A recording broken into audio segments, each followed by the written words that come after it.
core for enlightenment ecosystem, making you all manifest the state, space, powers, being, superconsciousness and Kailas of Paramashiva, and making all of us manifest Paramashiva. In a world ravaged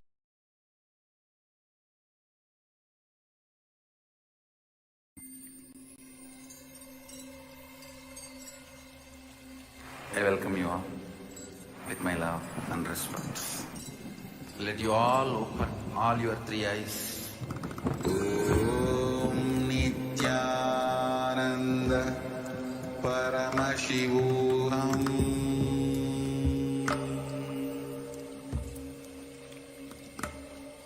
Om Nithyananda Paramashivam.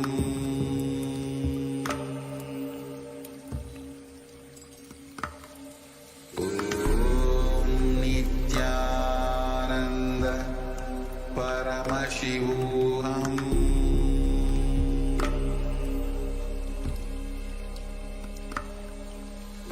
Om Nithyananda Paramashivam. Om Nithyananda Paramashivam. Paramashivam.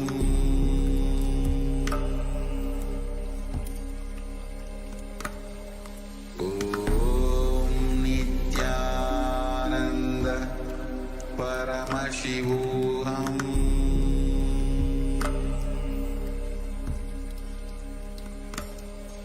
Om Nithyananda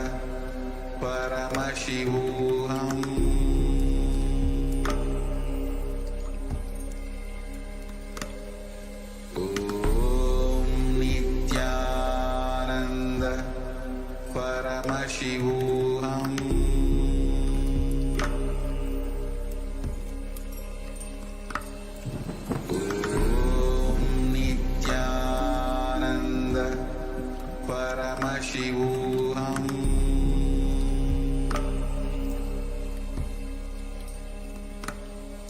Om Nithyananda Paramashivam.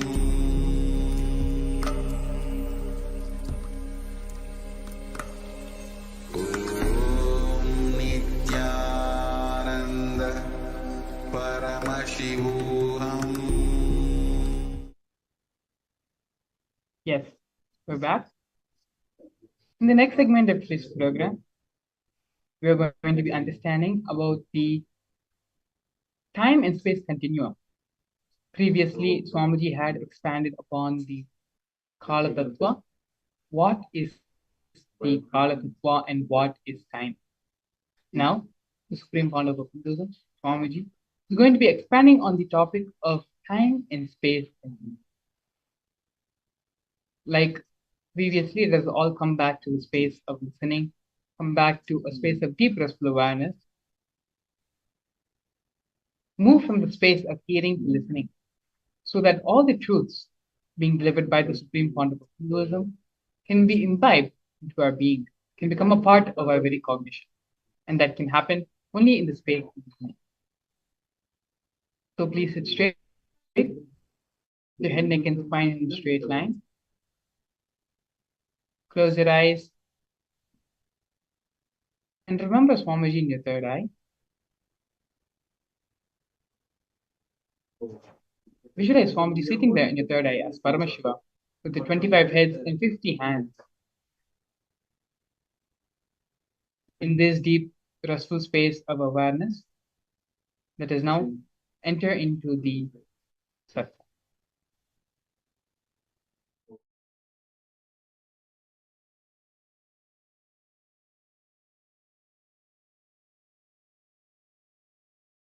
Paramashiva's direct message from Kailasa. The dimension of Chidabhasa of the universe where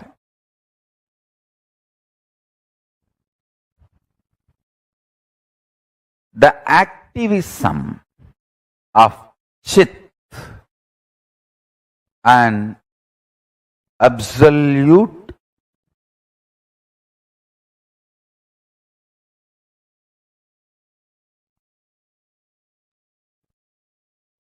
pure existential reality of Chit. Listen, the activism of Chit, we call it as Shakti. Its pure of Chit is called Paramapurusha.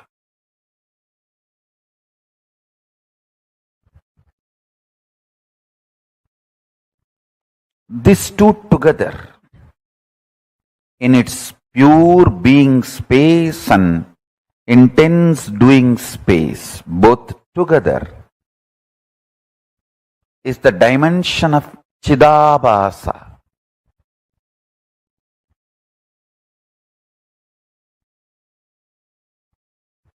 That space of Chidabhasa is the source of all these 5 dimensions of the universe: length, breadth, depth, time, space. Because modern day scientists are trying to use 2 different words, time and space, I am also using the same way, but in reality, time and space is a single sheet. One edge is called time, another edge is called space. There is no watertight compartment or clear fourth wall built between these two. As I said, for some people, that same 100-meter cloth, 70-meter will be time, 30 will be space. For some, the 30-meter will be time and 70-meter will be space. That the time, space, both are same sheet. Imagine. I can even use the word sheath. Avarana. Sheath. Sheath is also apt word. Understand?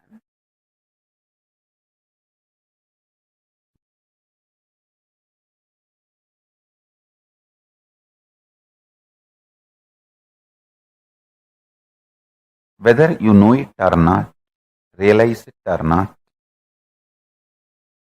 your thought current and your reality is not separated by any wall or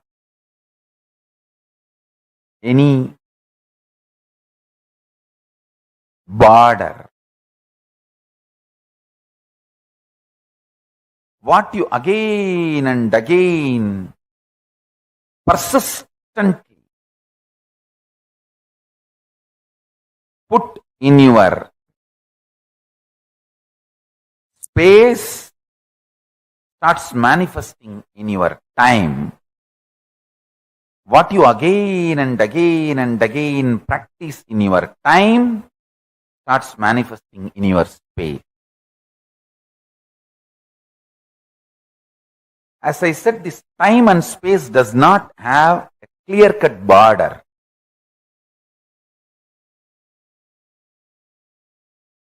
For some people,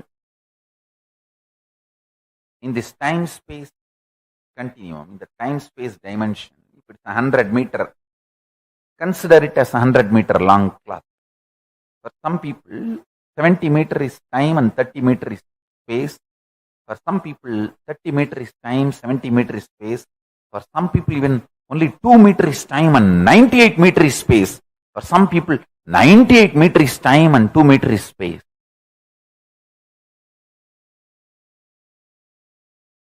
Listen. When the length dimension starts manifesting its possibilities in all its multiple level, it gives birth to breadth dimension. When the length dimension and breadth dimension both starts manifesting all its possibilities in multiple level, it gives birth to depth dimension.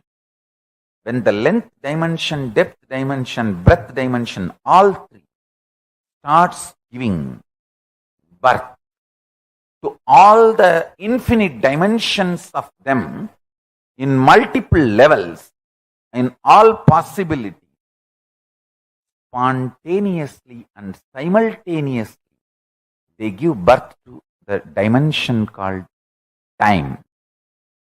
When Paramashiva's direct message from Mahakailasa, Chidambara, the arena of the cosmic dance, is living space. Understand? Modern day scientists, with their human mind, are able to understand about space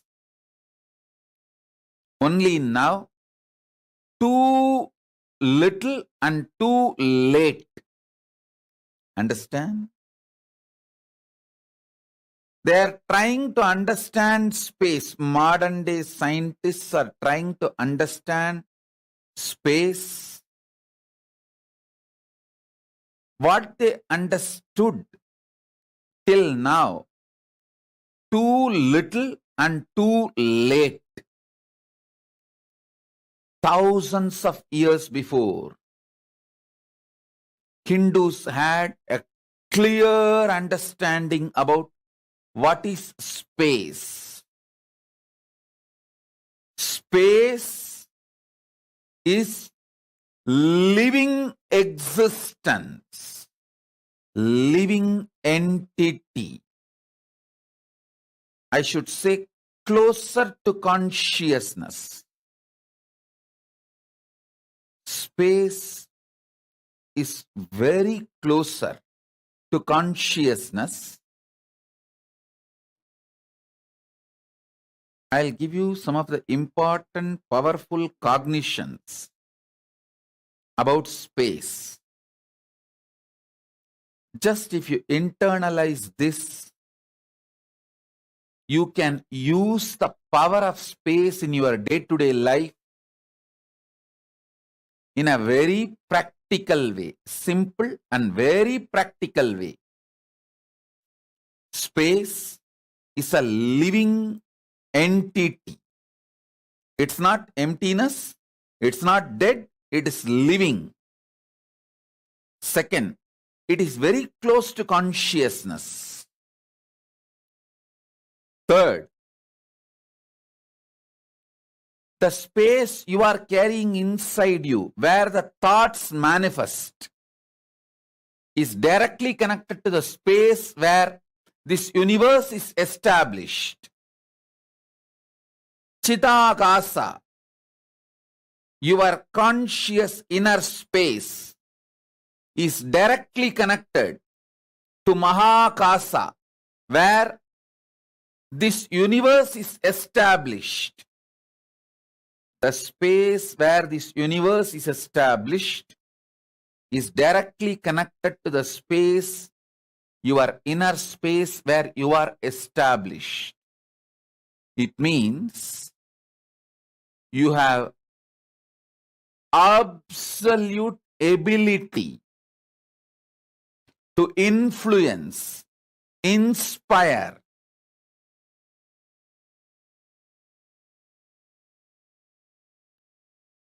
directly intervene with the outer space on which the world is established. Any mass has a power to influence the space. When you are able to influence space through which you can influence anything which is established in the space, and just by sheer power of, you can raise, lower your mass, through which you can influence the space, through which you can influence anything established in the space. Please understand.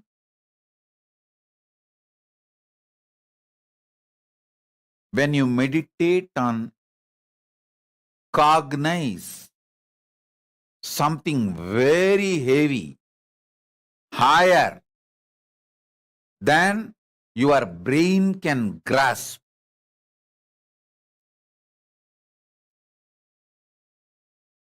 your space becomes powerful, that can influence the space outside, and anything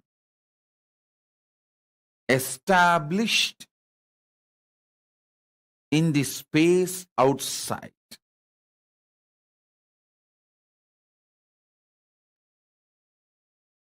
I'll repeat.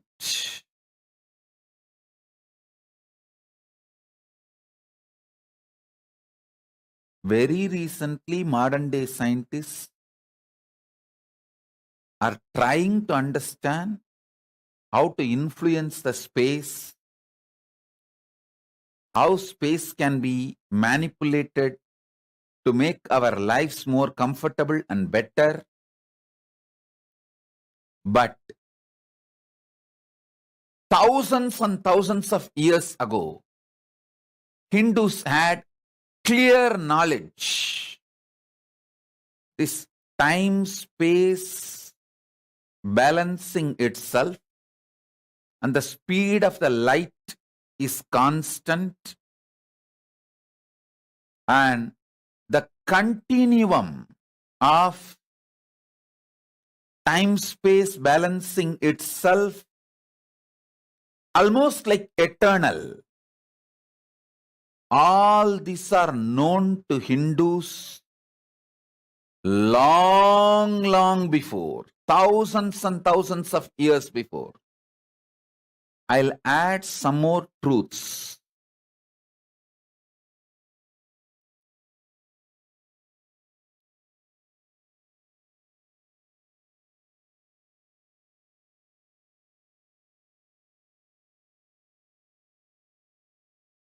Thoughts can travel using space as medium. Anything which has a mass can influence space, through that can influence anything established in the space.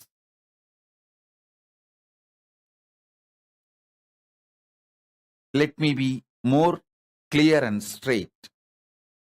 Just through your thought, power of cognition, the power of your inner space, Chidambara,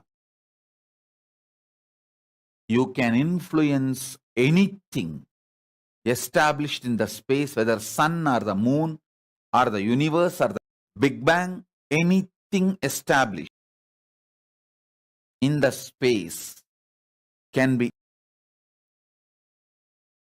through the power of your inner space.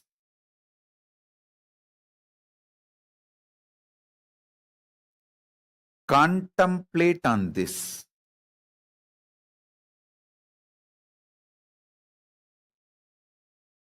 I have come down from Samadhi, brought these few important truths for all of you to chew. Internalize this. Let's understand this concept, Kevala.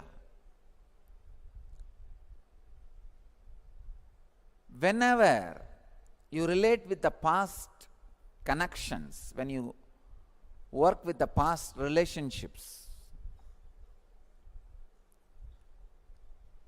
the time pulls you into that space because of the time-space continuum. See, a being which understands it is alone, Kevala, is a base material, raw material, where extraordinary powers, experiences, and enlightenment itself can flower. But once your inner space experiences the past times,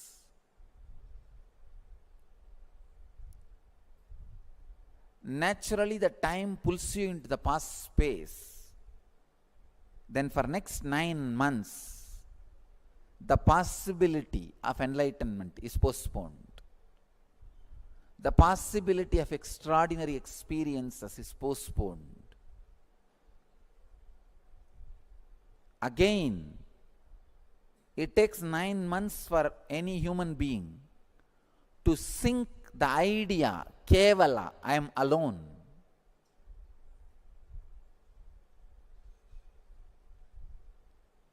The first lesson kids should be taught in our schools is they are orphans. Understand? First lesson a child should learn is there is nobody. He came alone. He is responsible for his head and body being together. He is responsible for his hand hanging in his body. He is responsible for his leg connected to his body. Child should learn this lesson first. But normally it looks very cruel, brutal. Even the brahmacharini was shocked. She said, "What is this, Swamiji? It's too cold."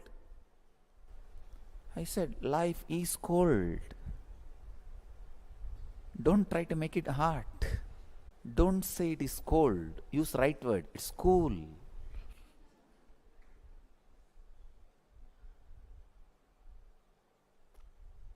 Child should know neither the father nor the mother or the relatives are going to be in his or her frequency. His or her frequency is going to be independently intelligent.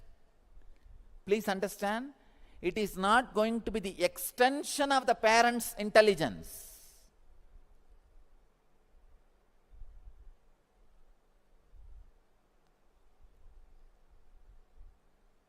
God creates, never recreates. You are going to be independently intelligent. Unfortunately, this time-space continuum keeps you constantly as the extension of the elder's intelligence. I have seen this kind of mental setup, this kind of people. They will never be productive. They will be such a lazy people, even in their personal life. I am seeing all over the world this kind of all kinds of specimens I am seeing. This kind of people, they will be such a lazy, such a unproductive people. They can't do anything else except criticizing. They live in Kali Yuga. They live in Kali Yuga. That's the worst state to be in. If you understand, still Dharma is alive. Still Dharma is prevalent. Still, that is the way the cosmos is functioning. Cosmos has not changed the way because the time has passed. No.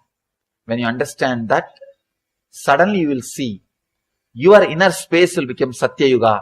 You will start attracting friends, things, everything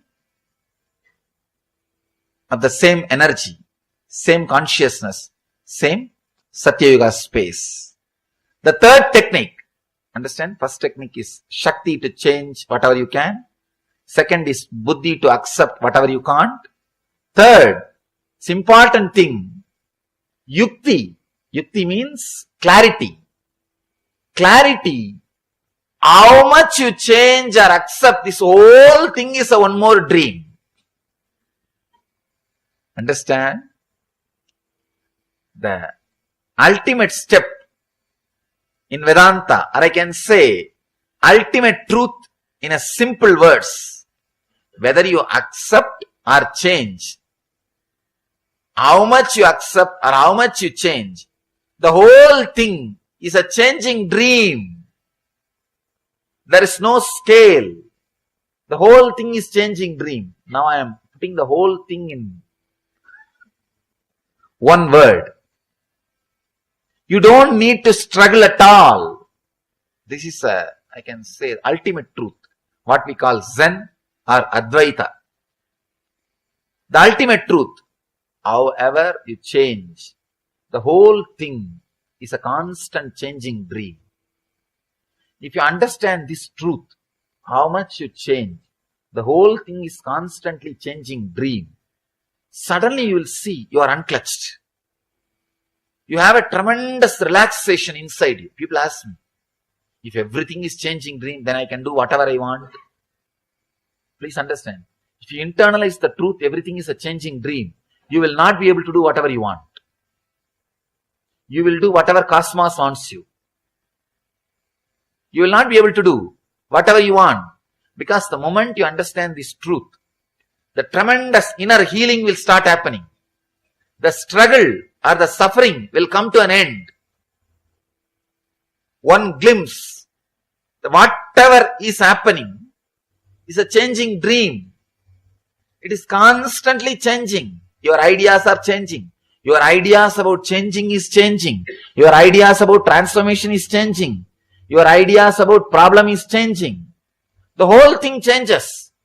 For example, sometimes people come and ask me, Swamiji, 12 years before I started my spiritual practice, I thought all my struggles will end. But after 12 years, still I have struggles. Understand? You may have struggles, but not same struggles. The transformation in struggles means transformation in you has happened. 12 years before, you might have been fighting with something else. After 12 years, you might be fighting with something else. When your opponent has changed, be very clear, you have changed. Your opponent cannot change without you changing. It means transformation has happened. Now your fight is happening in different level. In different level. Means the whole thing is changing. 12 years before, what was your desire? What was your fear? What you define as transformation? What you define as mukti? Even those things change. Your concept about liberation constantly changes. The more you expand, the idea also changes. I always tell people, enlightenment experience is ultimate, but not final. That's a big difference. Ultimate means all your ideas about enlightenment will disappear. All your ideas about body, mind, everything will disappear. That does not mean everything is over. It will be constantly exploding into a different space. This moment, you will think, oh God, this is the ultimate experience I can bear. Not more than this. But that does not mean it ends there. Every moment you will be having the same feeling. That is what I call enlightenment. It is a limitless continuum. Please understand. Limitless continuum. It will be exploding, but constantly. What you think as ultimate now will be happening in you. After a few minutes, what you think as ultimate now will be happening in you. What you think as ultimate in this moment will be happening. Limitless continuum. The continuously. The whole thing is changing. It means your idea about enlightenment, your idea about desire, your idea about greed, your idea about you, your idea about Jiva, Ishvara, Jagat. All the three will change. Constantly it will be changing. That is what I call enlightenment. Please understand. People think enlightenment is retirement. No. No, you have an idea. After enlightenment, I will do this. I will do that. People come and ask me, Swamiji, what should I plan to do after enlightenment? I tell them, that plan he will do. You can't do. As long as you are planning to do, you will never become enlightened. Enlightenment is the last decision you can make. After that, you can't make any decision. All decisions will be made by somebody else or something else. All decisions will be made. Constantly we think we are an accident. Cosmos is torturing us. No. Cosmos is not sadist. God is not punishing you. People come and tell me, no, Swamiji, you don't know, God is punishing me. Please understand, God has not come to that level to punish you. And you are not raised to that level to be punished by God. You are also not that great to be punished by God. God has also not come down to that level to punish you. We go on abuse the Dharma. No, you don't know, it is Kali Yuga. Dharma will not be prevalent. This history says, that Purana says, that Bhagavata says, that Sutra says, it is Kali Yuga. Life will be like this only. No. Be very clear. There is no such thing as Kali Yuga. There is no such thing as Kali Yuga. I am responsible for what I am talking. I know the meaning of the words I am uttering. There is no such thing as Kali Yuga. It is our impatience to look into the truth. Is what we call or we claim, we come to the conclusion that it is Kali Yuga. Look a little deep into the truth. You will see Dharma is prevalent. It is Satya Yuga. When you are superficial, when you don't look into the things, world is Kali Yuga. You are in Kali Yuga. You will attract only that kind of people around you. You will attract that kind of friends around you. You will attract that kind of relationships around you. You will attract that kind of situations around you. You will be living in Kali Yuga. Actually, in what conscious you are, you will attract only that kind of people around you. You will be in Kali Yuga. If you look little deep, if you have little patience to look into the reality, the truth, suddenly you will see the world is Satya Yuga. Still Krishna is playing. Still Rama is living. Still all the great masters are alive. It is Satya Yuga. Still Dharma is running. People ask me, what do you mean by this? So much of terrorism is going on, so much of poverty, so many war is going on. What do you mean by this? Still things are Satya Yuga. Understand, when Krishna was there was no war or what? When Rama was there was no poverty or what? No. Please understand. When Rama was there also, some part of the world, people were living in Kali Yuga. And even now, some people are living in Satya Yuga. So, Satya Yuga or Kali Yuga is not the chronological time. It is nowhere related to chronological time. It is individual's decision. If you want, now you can enter into Satya Yuga. If you decide, from today, I will have different consciousness, then naturally you will attract that kind of friends. You can see in your life. If you are continuously having self-pity, you will attract the relationship friends who will torture you. You will see. You will continuously attract people who will abuse you because you feel very comfortable with them. After 3 days, you forget that they abused you. You can again relate with them. You find out their cell phone number. You forget. Just 3 days before you have been abused. No, it's okay. But he is a good guy. In the heart, he is very good guy. I don't know what do they mean by this word. In the heart, he is very good. Even though he abused me, in the heart, he is very good. They have their own technical terms. What is going on? You attract abusive relationships, abusing people, everything around you. If you are in that mood, if you are in that consciousness. So please be very clear. The moment you start clearly understanding, the whole world is going as per Dharma. It is Satya Yuga. Suddenly, you will attract the people who are living in Satya Yuga. You will create that kind of friendship around you. You will create that kind of circle around you. Suddenly you see you are in Satya Yuga. To enter into Satya Yuga, all you need to do is, you don't need to create Satya Yuga. Just tune yourself to Satya Yuga. That's all. The 6 feet, whatever is inside your skin, make that as Satya Yuga. Suddenly you will see whatever is outside your skin also will become Satya Yuga. Nothing else need to be done. You don't need to make the whole world, you don't need to create stages in every city and go and talk about Satya Yuga. Let the whole world become should become Satya Yuga, then only then I will enter into Satya Yuga. No. No. Just change your inner space into Satya Yuga. Suddenly you will see, you will attract that kind of friends. Suddenly that kind of books will reach you. That kind of DVDs will reach you. That kind of websites will reach you. That kind of newspaper will reach you. That kind of things will reach you. All other things will become, you will lose interest. Suddenly you will lose interest in all other things. In my whole life, I never went to cinema theater even once. People ask me, I studied in college. I studied diploma. People ask me, even in college, how did you manage, Swamiji? I said, somehow, I never felt that was part of my life. I'm not old person who lived 60 years ago, long before. I'm just 31. This generation.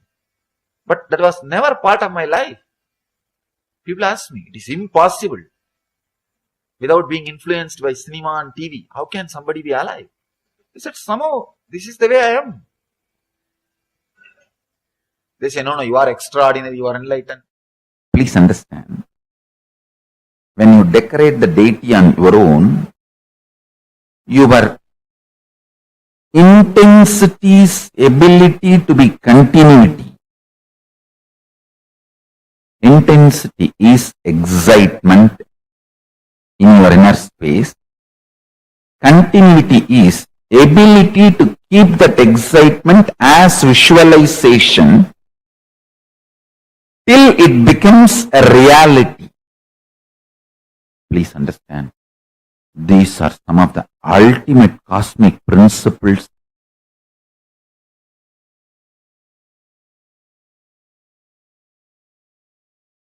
I am sharing with you all from all the Hindu Tattva Darshanas. So listen carefully. This is the quote. Listen. Intensity is revelation or excitement experienced in your inner space. Continuity is ability to retain that excitement, revelation, intensity through visualization till it becomes reality in the physical manifestation is continuity. Understand? Doing puja, making garland for deity, doing decoration, all these creates an amazing fertile ground in your inner space. I tell you, I have done it in my life, multiple births. Life is not between one birth and one death. It's multiple births and deaths. I have done this in my multiple births and deaths. That's why I am telling you.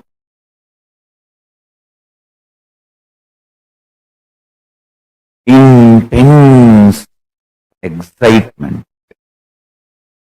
when it is added with the creativity, especially the most superior creativity is Hindu Kriya. Kriyas of Hinduism is the most superior creativity.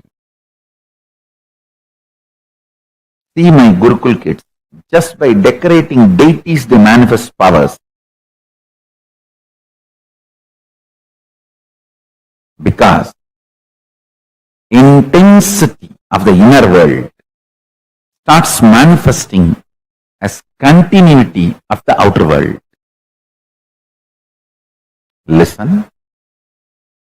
Intensity of the inner world starts manifesting as the continuity of the outer world just through decorating the deity. If you are a millionaire, want to become billionaire, I guarantee, start a temple, start spending at least half an hour to 1 hour physically working on the temple. Tie dhoti, sari, put jewels.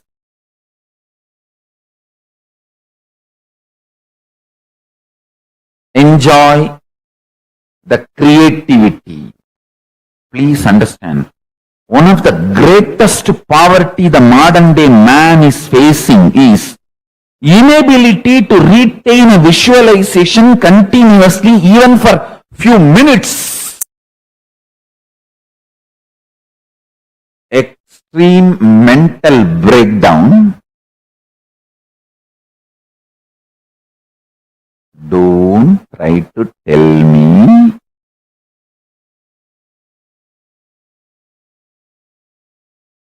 entertainment industry is full of creativity. No.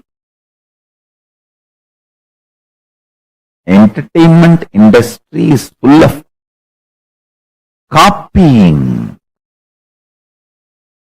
replicating, duplicating, not creativity. Creativity is less than 0.5%. Creativity, I am defining, creativity is ability to keep the inner space's excitement, inspiration through continuity till it becomes reality.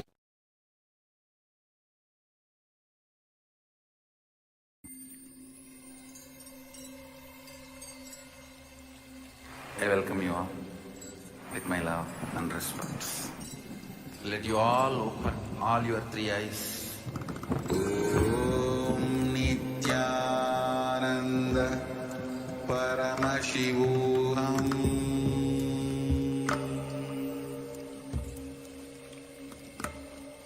Om Nithyananda Paramashivam.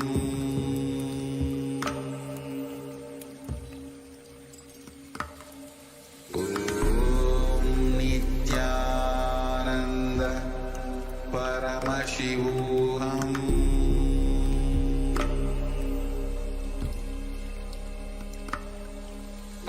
Om Nithyananda Paramashivam. Paramashivam.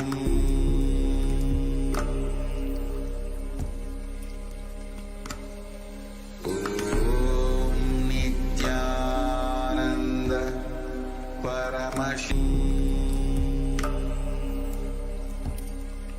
Paramashivam.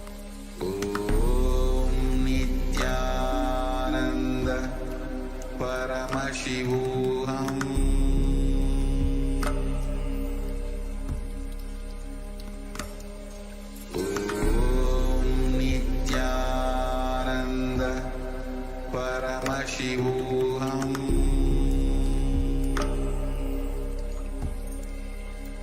Paramashivam. Om Nithyananda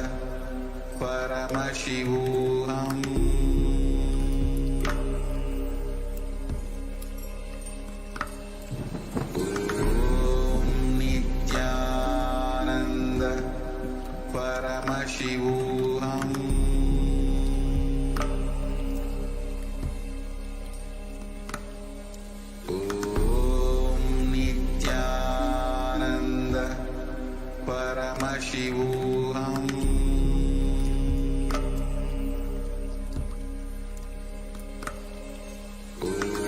Om Nithyananda Paramashivam.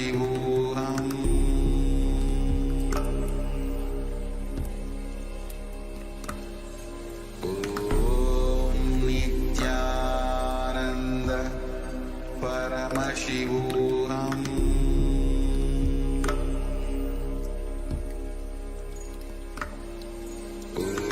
Om Nithyananda Paramashivam.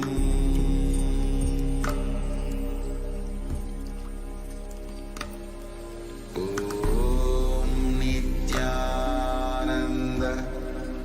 Paramashivam.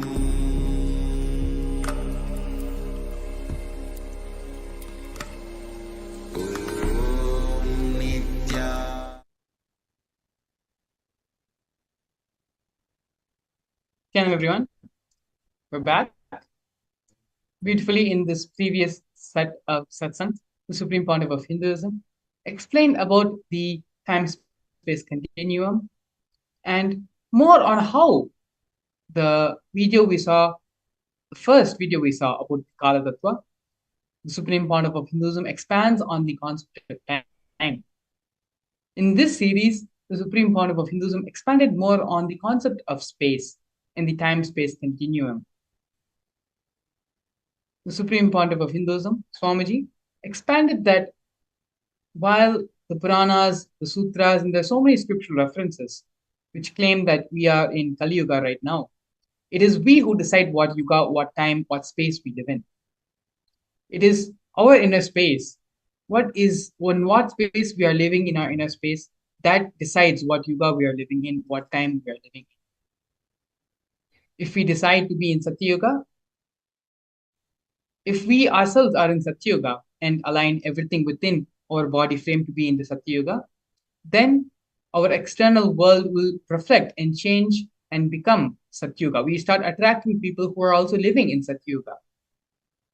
But if we decide, if we are living in Kali Yuga, in confusion, in delusion, in unconsciousness, then that is the kind of people, kind of community we are going to attract towards ourselves. Beautifully, Swamiji explained that time and space are not two separate things. One contributes to the other, and they are a byproduct of each other's existence. When you are in a space of deeper awareness, space of the higher and higher time zones, that is the reality you are in, that is the reality you start living in, you start manifesting. In the next series and set of satsangs, we're going to be watching the Supreme Pontiff of Hinduism decoding exactly what is time and how we can liberate ourselves from the societal conditionings and societal understandings of time which have been put into us from our young age. Swamiji also explained how it is our space which decides the reality we are going to be living. Time and space are not two separate entities, two separate functions. Both are intertwined and work together.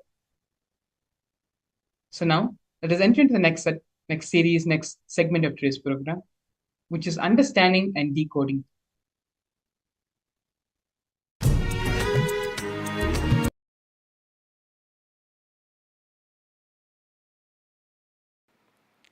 Nithyanandeshwara Samarambam Nithyanandeshwari Madhyamam Asmadacharya Parayantam Vande Guru Paramparam.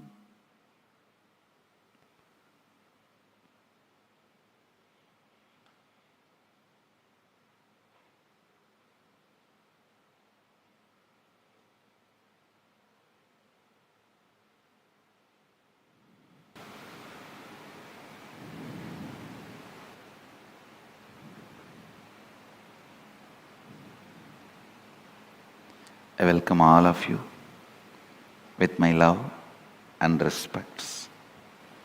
Conquering time. First, few basic understandings, few basic truths.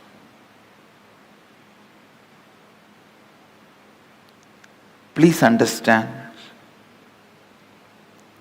every sacred secret, every sacred truth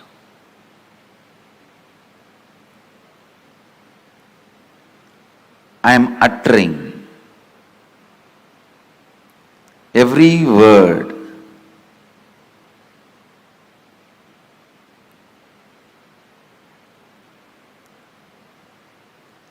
need to be internalized and internalized.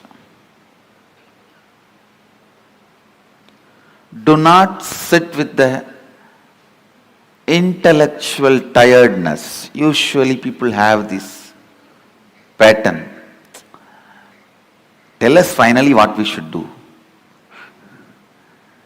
No, things don't work like that. Please understand.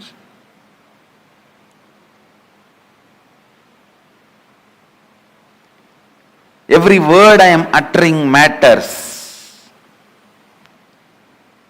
I'll give you a small example from my own life.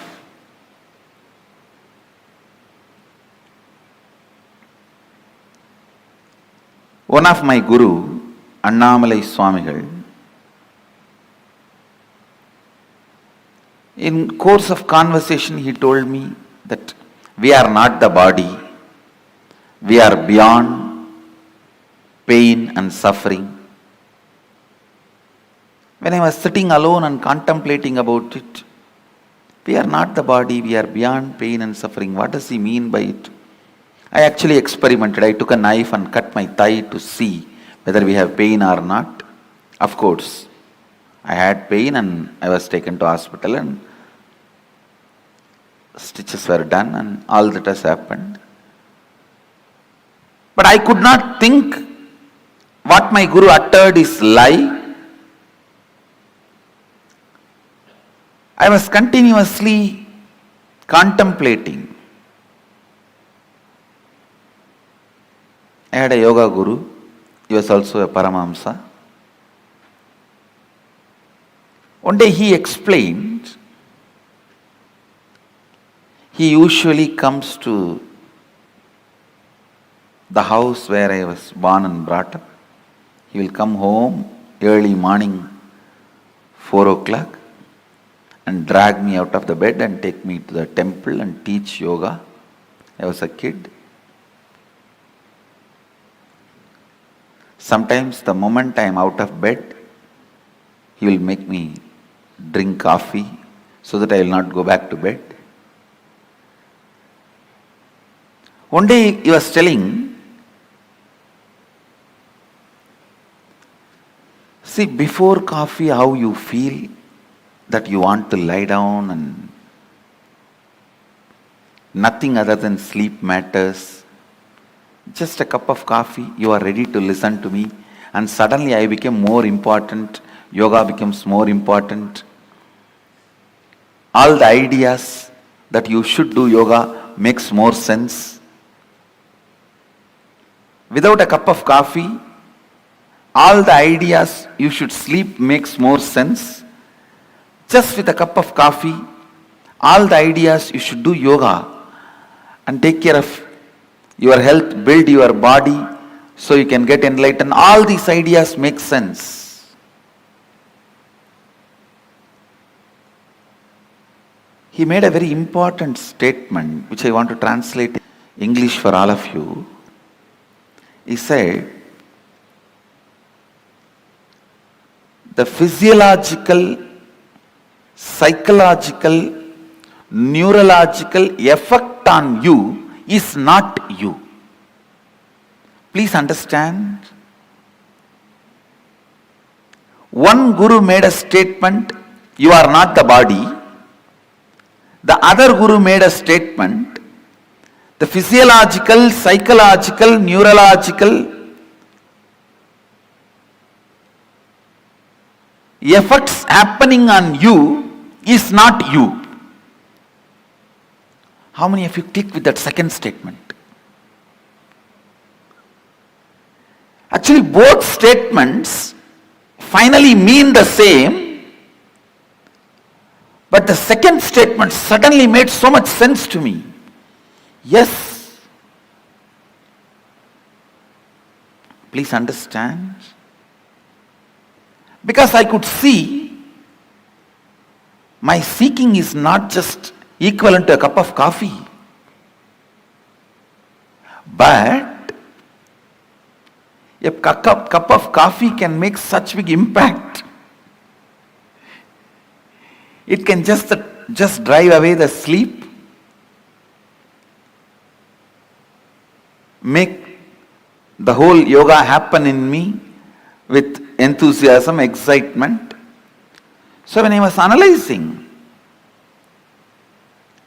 cup of coffee cannot be equivalent to my seeking.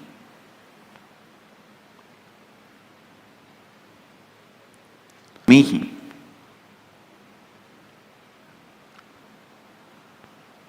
Understand? The idea he conveyed to me, my yoga guru, is whether you have the feeling sleeping is more important, that is my first priority, I don't care about anything else, or you feel no, after a cup of coffee, the thought current, no, I have to be doing, this has to be done for my enlightenment, for my growth. Whether you have this thought current before cup of coffee or thought current after cup of coffee, both thought currents does not matter. Both thought currents are not you. Both thought currents are empowered by you, not you. That is what the master, the first guru means, Annamalai Swamigal means, you are not the body, you are not the mind. When Annamalai Swamigal told me, you are not the body, you are not the mind, you are beyond pain and suffering,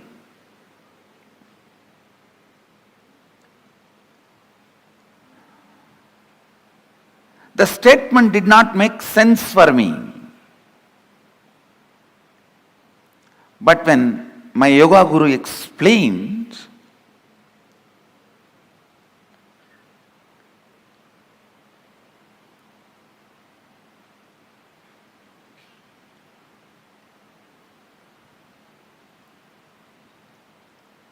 physiological, psychological happenings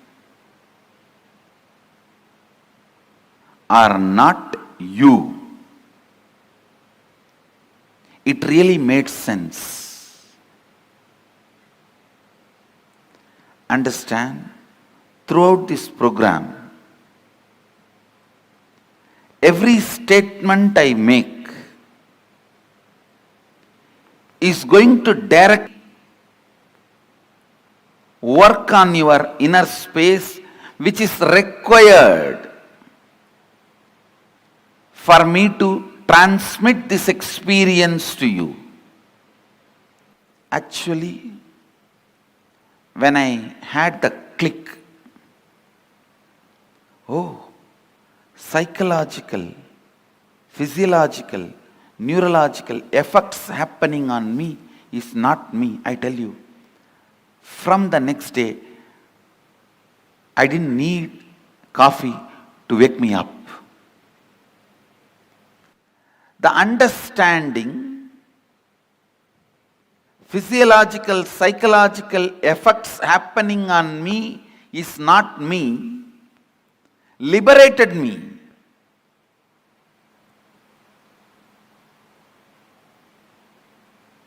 Not only from coffee,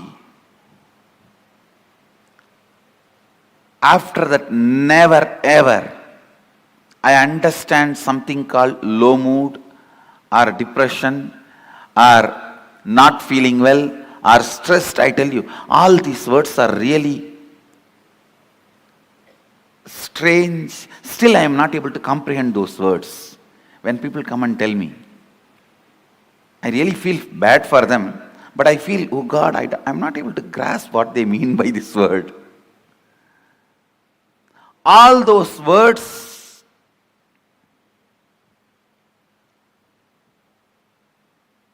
have no meaning in my life because it was such a clear.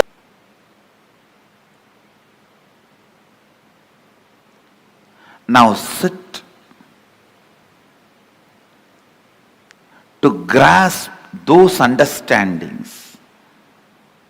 If you are sitting with the idea, all these are okay, Swamiji, you tell me finally what I should do, I will do that. That is intellectual tiredness. Please understand.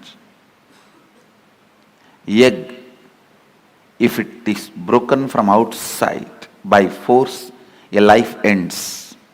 If it is broken from inside, a life starts. If you sit with intellectual tiredness, you finally tell me what I should do. Even if I tell you finally what you should do, if you do, it will be like a breaking the egg from outside. Even if I transmit experience to you, you won't retain it. When I transmit and you don't retain, it is called Satori. When I transmit and you retain, it is called Samadhi. Annamalai Swamigal, what he tried to transmit, what my yoga guru transmitted, Yogananda Puri, both are actually one and the same. The first transmission may be my intellectual tiredness. It was only a Satori, it never becomes Samadhi in me. But the second, when Yogananda Puri explained, maybe it clicked with me, it became Samadhi, a permanent experience. After that, never ever I had a respect for any of the physiological, psychological happening in my system. And no physiological, psychological happening could have any say on my system. Please be in the space of internalizing every truth I am going to share with you. So, it becomes Samadhi in you. The permanent transformation in you. It becomes eternal understanding in you. We are going to have a special meditation process end of the sessions today and tomorrow. But that does not mean that is the essence of the session. Now you don't need to be receiving. Every word I am uttering is a process. Please understand, because the subject is so subtle.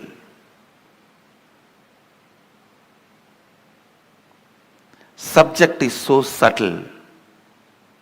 See, when my first guru told me, you are not the body, you are beyond pain and suffering. It is truth, but it is too grasp. It's too physical. But when my yoga guru told me, experientially, which he was able to convey into my listening,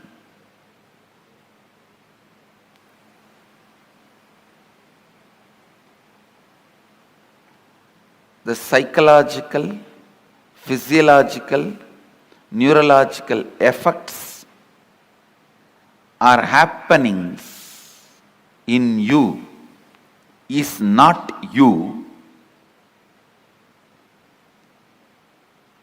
Not only it clicked with me, it brought tremendous liberation. What my first guru, the Annamalai Swamigal, was trying to make in me, the yoga guru made it because he spoke into my listening. Now, Every statement I am going to utter, I want to speak into your listening. I will also take the responsibility of making it as clear as possible. And I also request you to be intensely listening without this intellectual tiredness, thinking, end of the day there is going to be a meditation process and Swamiji will do whatever need to be done. I just need to tolerate this to have that process. Please do not have that, because every word matters. Come to the space of listening. The first statement I am making, please listen. The first statement I am making, time is a matter. Second statement, it is not absolute as you think. Please understand.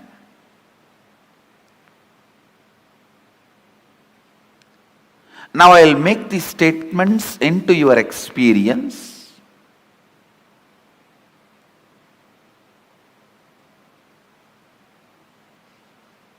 These two are the Mahavagyas now. When you perceive this world through this body, you can never doubt the authenticity of this body or the authority of this body. But when you are perceiving the dream world through the dream body, this body does not have authority over you. Please understand. When you are perceiving dreams with the dream body, this body does not have authority over you. Same way, when you are perceiving this world through this body, the dream body does not have authority over you.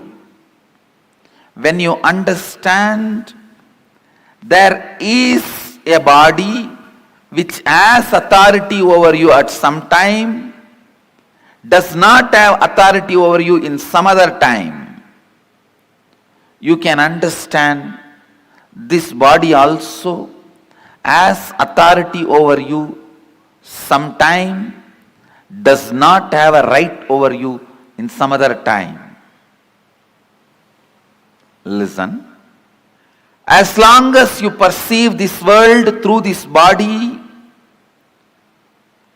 you think this has authority over you. You can't understand a space without this body. Same way, because you are constantly perceiving the world, because you are constantly perceiving your reality through time, you think time is absolute and it is truth, just like how you feel your body is truth.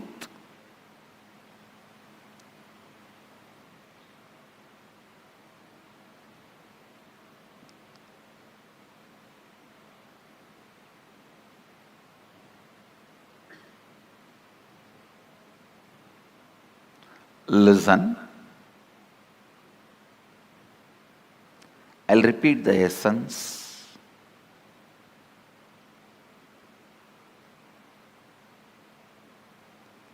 When you see, perceive this world through this body,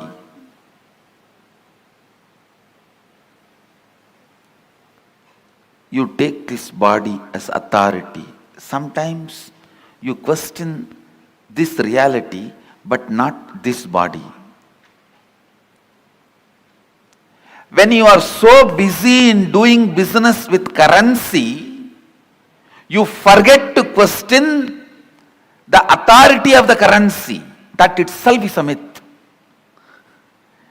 When you are doing business using diamonds, you forget to question the authority of the diamond. You are so busy in giving 100, taking 50, giving 200, taking 400. You forget the diamond itself is not something precious, or it does not have an authority other than created demand. Please understand.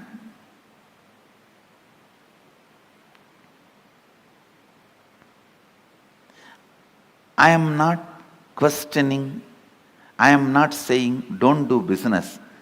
All I am trying to tell you is understand the stupidity, you can play with it beautifully.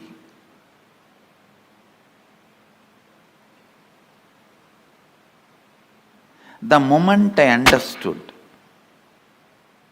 it clicked with my system that physiological, psychological effects on me is not me. So much liberation, such liberation.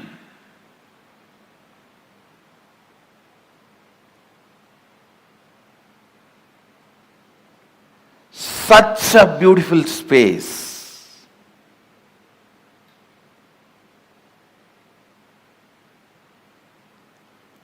It was such an absolute ecstasy. Knowing even that ecstasy is not me.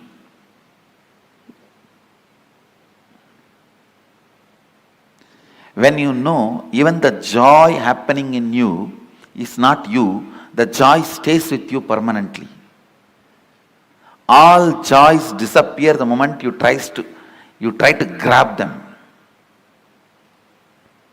The first truth, time is a matter.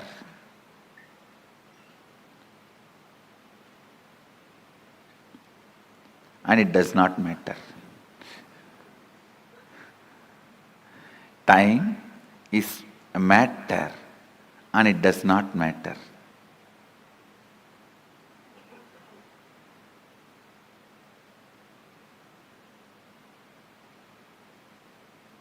You can manipulate it as you can manipulate your body.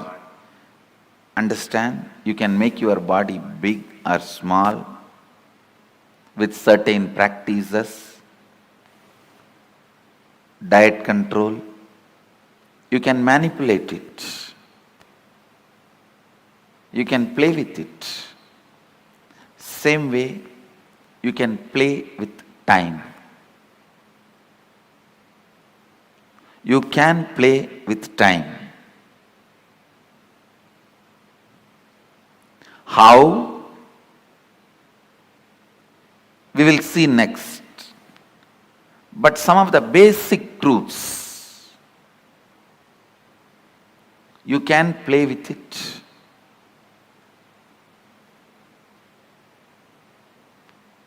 I'll try to share with you all a conversation I had with Arunagiri Yogeshwara. It's too personal and intimate, but I think I have to share so that you will understand the concept of time as Mahadeva explains in Agamas.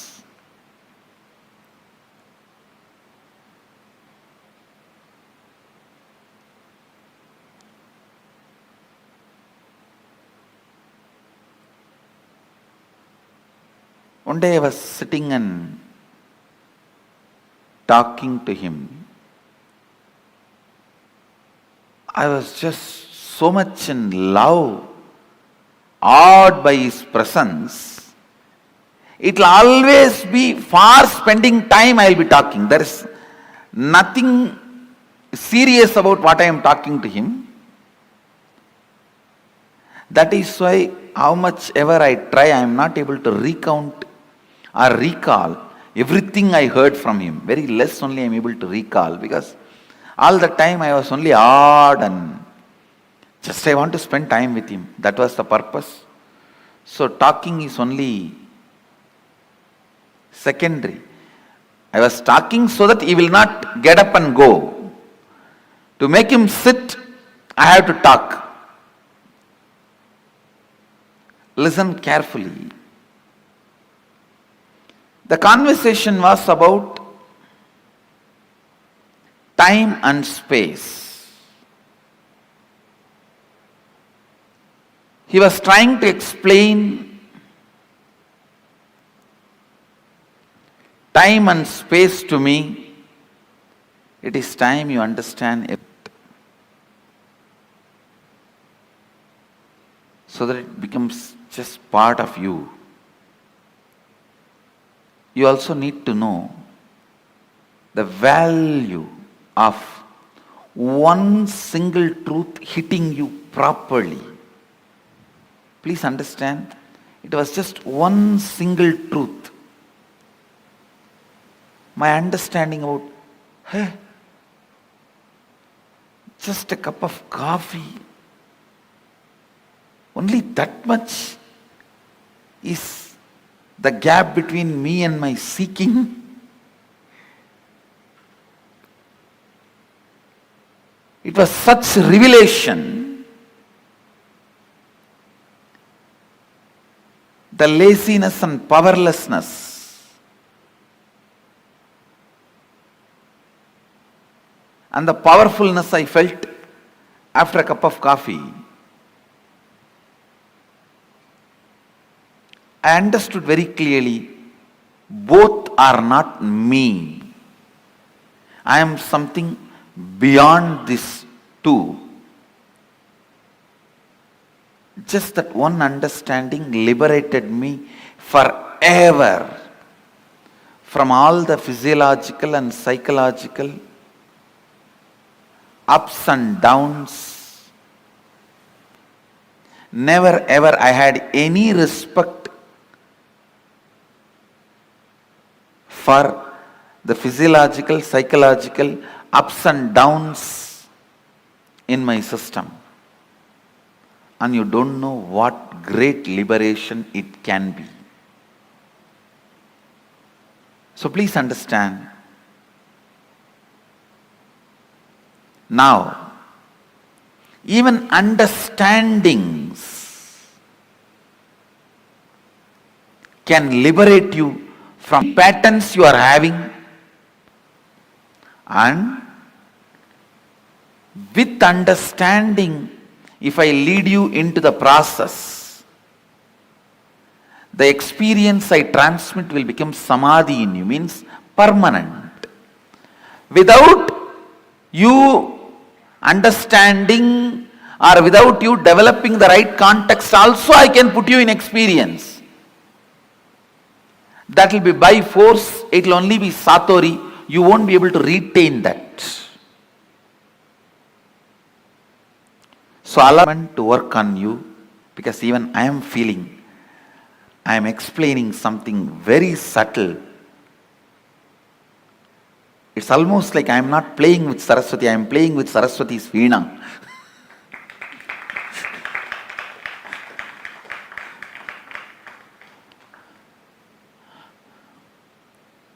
Listen with Arunagiri Yogeshwara.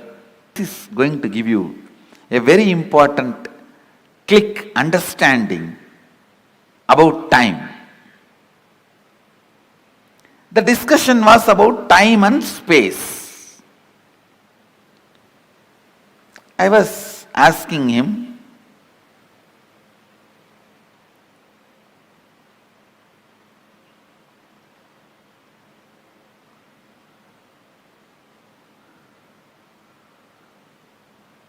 some questions about Kala Bhairava. That is the way the conversation started, and he was trying to explain the time and the effect of time on our system and our understanding.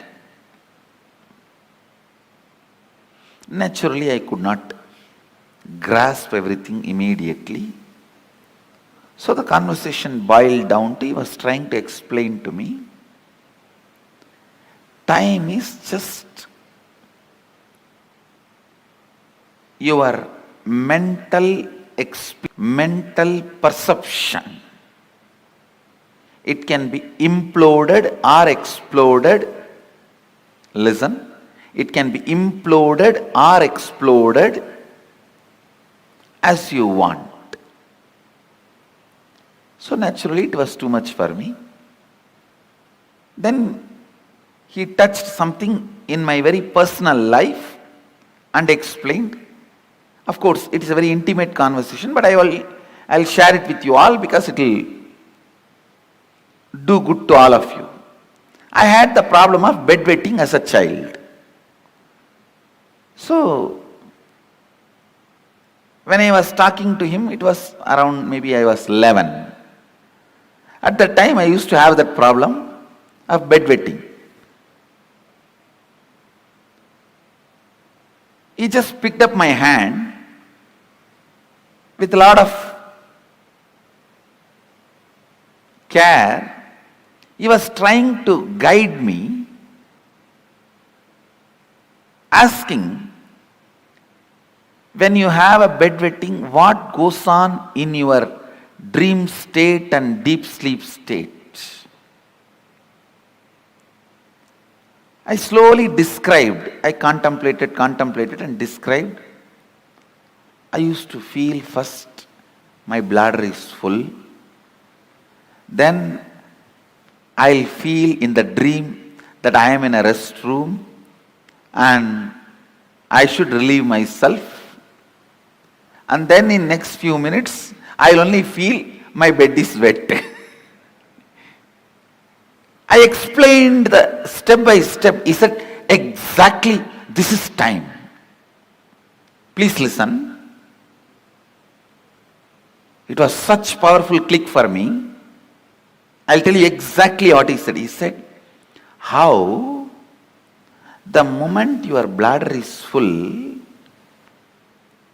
your brain can create the restroom which is not there and give you the comfortable feeling you are protected, safe, you are in a proper place, please relieve yourself. Only after that signal goes to the body, the internal organs decide to relieve and relieves itself.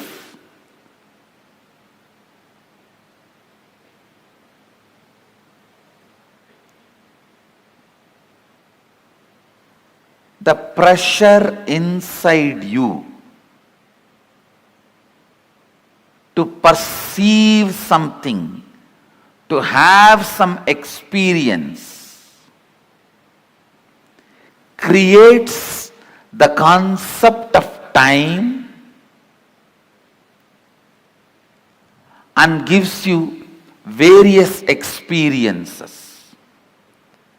Pressure inside you, that bladder is full, creates the restroom ambience in your brain, which is actually not there, but gives you a comfortable feeling, you can relieve yourself.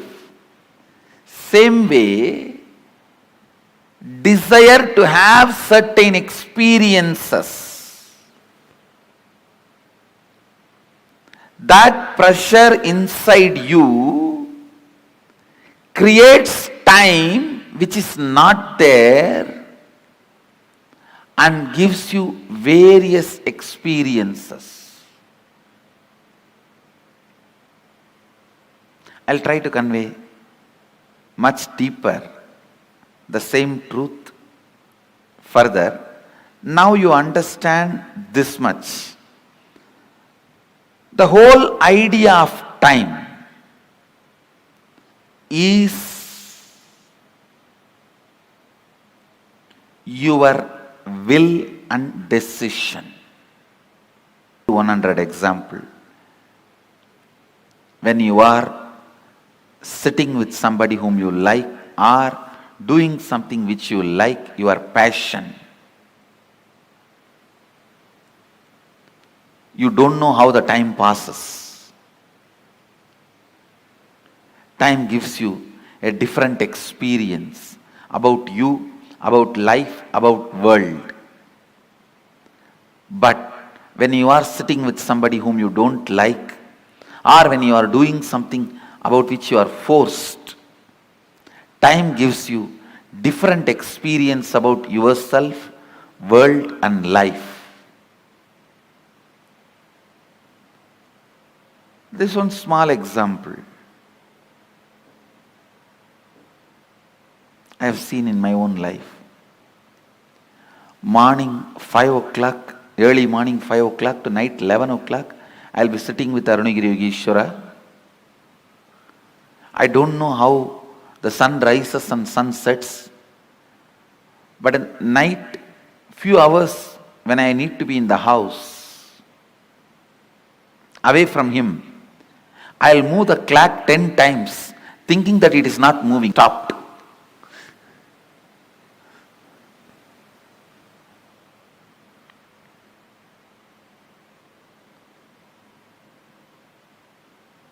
I'll feel why the nights are so long. Time is slow when you wait. Time is fast when you are late. Time is deadly when you are sad. Time is short when you are happy. Time is endless when you are in pain. Time is long when you feel bored. Every time, time is determined by your feelings and psychological conditions, not by clocks. So learn to have nice time always.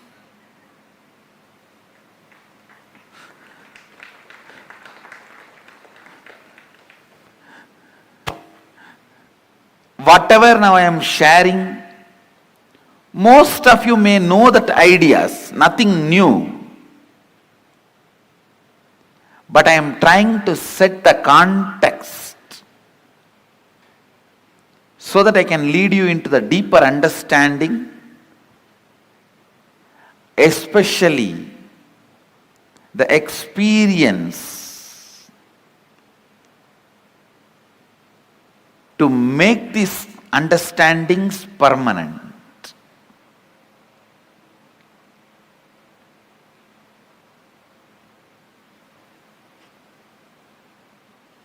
Time is a matter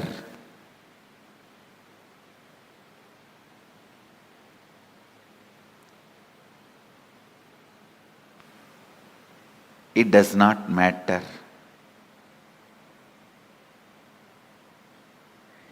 It can be manipulated as you want. You can play with it as you want. One more understanding I received from Arunagiri Yogeshwara about time. Listen carefully.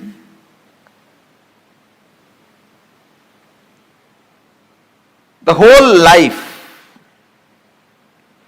is just a vast canvas. Space is the canvas.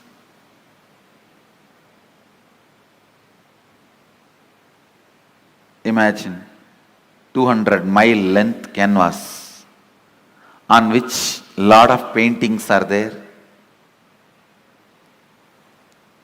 The paintings which you already perceived is called past. The painting you are perceiving is present. The painting you are going to perceive is future.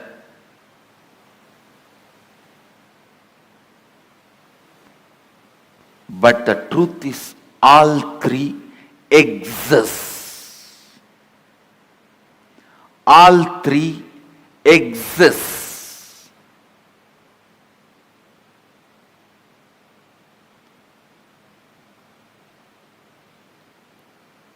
Next statement I am making.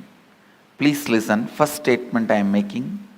Past, present, future, all three exist.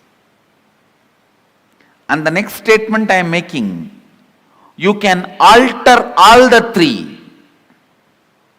We always think, if all three already exist, how can I alter my future? If it is already existing, how can I alter? Understand? The painting exists does not mean you can't add something to it. Your powerlessness, I can't add something to it, only makes you stop adding. And very important statement I am making now. Not only you can alter the future, you can alter your past. How? We will make. You can alter your past.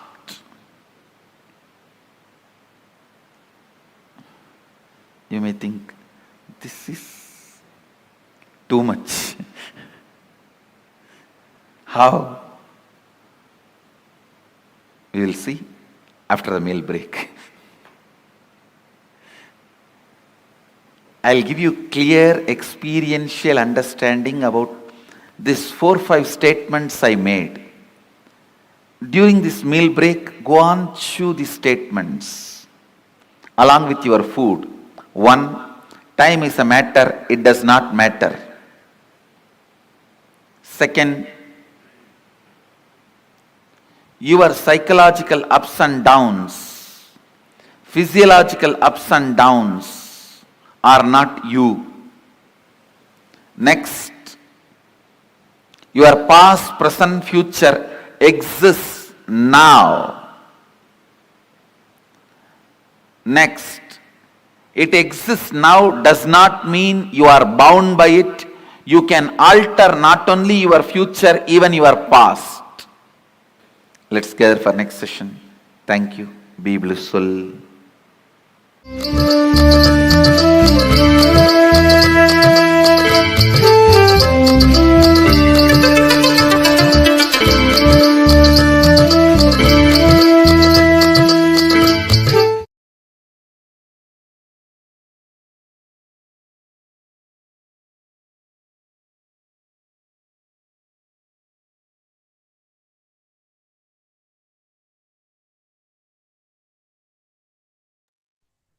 Sorry for the technical glitch.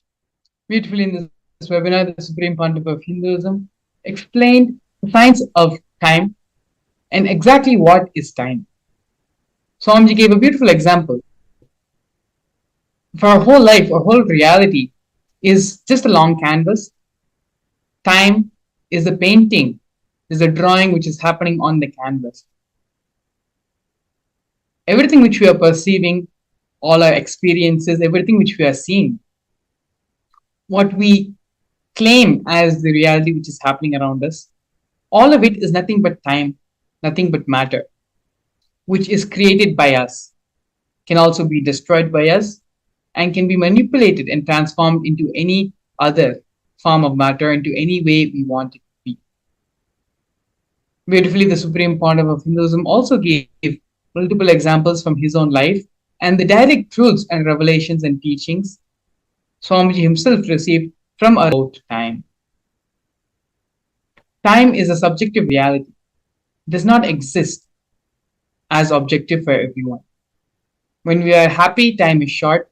When we are in sorrow and pain, time never seems to end. When you understand these fundamental cognitions and fundamental truths which Swamiji revealed about time, then you'll see to manifest what you want in your reality, what you want to manifest in your life. Attending the Paramashivam program will help you and bless you. Swamiji will bless you with the power, the intelligence, and and the knowledge to and experience to make time as one of the toolkits to manifest whatever you want in your life. So, without further ado, please go ahead and the QR code and the link to the Paramashivam registration website is being projected below. The program which Paramashivam can offer you, what it can provide to you, what it can contribute to your life is invaluable. No matter how much ever we talk about it, the benefits and the different things which you will be learning in the program, it will not equate to the experience which you will receive from the Supreme Bond of Hinduism during the program. So without further ado, please go ahead and take the next couple of minutes to register yourself for the Paramashivam program. And with this, we're going to be entering the next segment of today's program, followed by the Bhava Samadhi Darshan of the Supreme Pandav of Hinduism in the Virabhadra Bhava Samadhi Darshan. So with this, we are now going to go for a break and join later in the next session. Thank you, Nithyananda.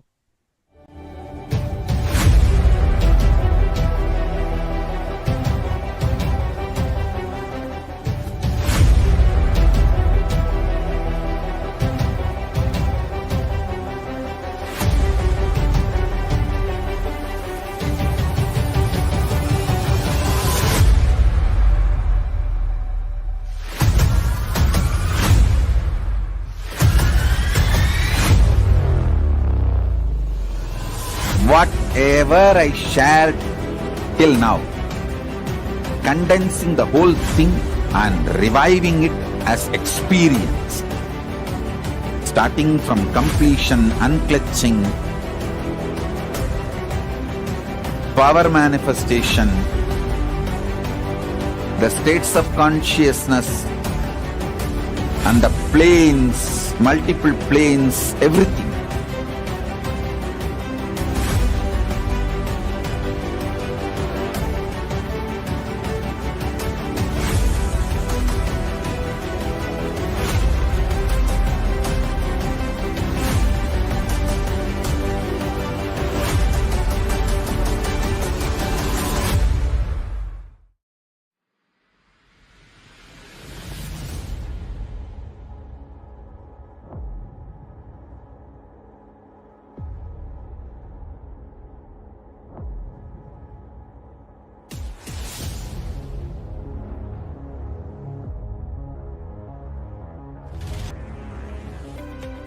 Anything presented to prove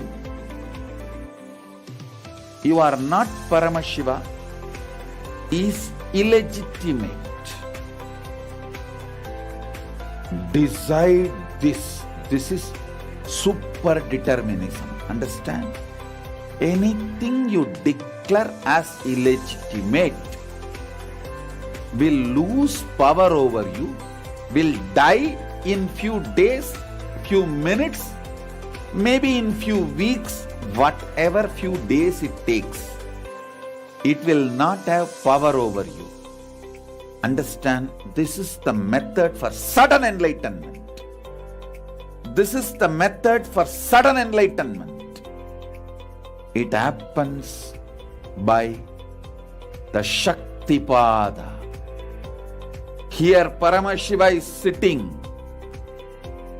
to tell you all, you are Paramashiva, you are me, with Shaktipada and Shaktinipada. The Dvitiya Vijnasa Krama is an extensive and thorough yoga sequence to prepare your body to receive the experience being given by the Supreme Pandav of Hinduism. Through the yoga, which is aligned as per the source scriptures laid down by Paramashiva and the Agamas, Nithyanandam Paramasukadam Kevalam Jnanamurtam Dvandvatitam Gagana Sadrisham Tattvavasyadilaksham Ekam Nityam Vimalamachalam Sarvadi Sakshi Bhutam Bhavatitam Triguna Rahitam Sadgurum Tam Namami. Nithyananda, I welcome all the viewers and participants over 175 countries joining with us for the Bhava Samadhi Darshan of the Samhara Murthis of 64 manifestations of Paramashiva, manifesting through the Nijavatara, the supreme pontiff of Hinduism, Bhagavan Nithyananda Paramashivam. And we are going to be having yet another exciting segment today with amazing guest speakers who are here to share their life journey. And their life journeys are something so much profound. We can see the impact of the Supreme Pontiff of Hinduism's teachings, his initiations and blessings, how it can influence in the individual level and in the community level. And today's segment is going to be about women empowerment. Yes. So you may think, yes, I've heard this before. I think I have heard a lot of shows about women empowerment. Yes, you may have heard about it. But today's segment is going to cover and unleash some of the very interesting facts on how Hindu feminism is far more advanced and powerful, and how Swamiji has empowered and taken this aspect of Hindu feminism and advanced so many milestones of Kailasa forward over the last 30 years. So, coming back to the state of affairs today, women has been a long-standing backbone of the entire society. But if you take the women in the current society today, there is a lot of inequality, oppression, gender justice, and also sexual violence and physical violence that is being encountered by women. Almost, we can say, 1 in every 3 women has encountered this sort of oppression and gender violence every day. Though we may feel that, okay, I am in 2023, so many things are advanced, and people are progressive, and that's what we would expect it to. But yet, if you see the stark reality, 1 in every 3 women experience physical and sexual violence either in their home, in their families, or in their workplace, or how they are treated in the society. So this is the stark reality that we are in today, and what are the solutions that we have got in hand? So Hinduism is the most progressive religion, and Sanatana Hindu Dharma has solutions for every single world problem that we are facing today. And Kailasa, with an active global presence in more than 175 countries, is one of the largest knowledge source on Hinduism, where so much of knowledge repositories and so much of solutions that Hinduism has got to the world, Kailasa is able to retrieve and package it and present it in a user-friendly manner. So the issue that we're talking about today is about the gender violence and inequality and oppression that the women are facing today. Kailasa solutions just by empowering women with the right understanding of feminism. Kailasa has given a huge breakthrough in this subject. And that is definitely a testimony. If you talk to any Kailasian who's a woman, you can see the confidence that she radiates. You can see the context that she holds. It's mainly because the way the Supreme Pontiff of Hinduism, Swamiji, has enhanced and empowered the right knowledge about Hinduism and feminism.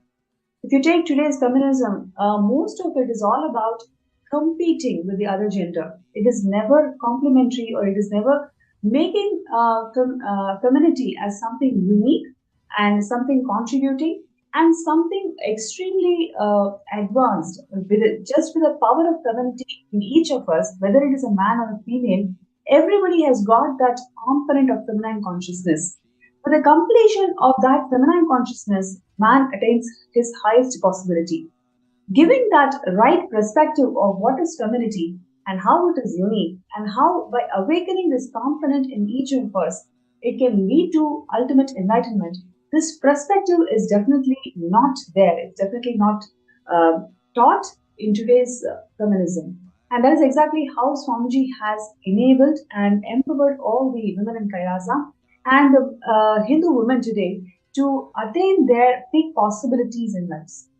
And in Hinduism, Swamiji beautifully shares that feminism is not about conquering men. It is about strengthening the whole universe. In Hinduism, feminism is not about fighting with men or conquering men or fighting for an equal status as men. I'm sure so many of you can connect to this very interesting statement that Swamiji has given, because that is exactly how people feels about feminism, right? If you connect with any of the feminism debates or any of the feminists or activists, mostly the whole subject is around conquering men or competing with men. It is never about empowering the whole universe. And what Swamiji shares is women has their own unique place. We call women as Parashakti, manifestation of Parashakti, and all the women around the world, empower yourself with the spiritual strength and realize your uniqueness and contribute to the world. So, the right introduction, giving the right introduction to you, literally gives the very genesis of your identity. It empowers you with the right genesis of the identity. It empowers you to define who you are. And from that space, any action, any reaction that's happening, it all lands in auspiciousness. And we'll take a look at a small video where Swamiji defines Hindu feminism.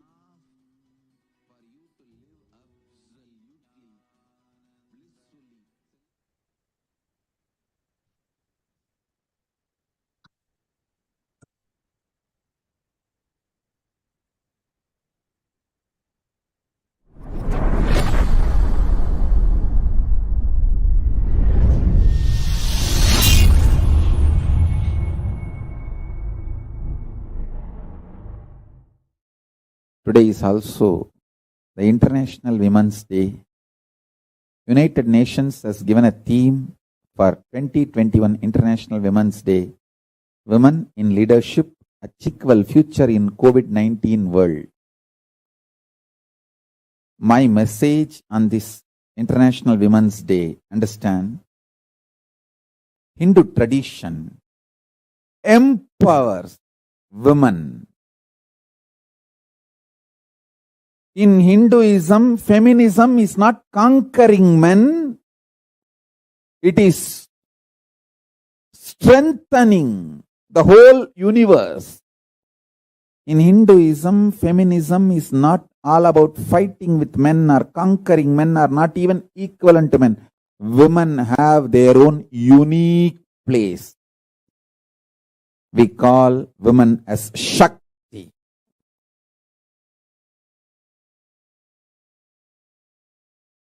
Parashakti. Manifestations of Parashakti.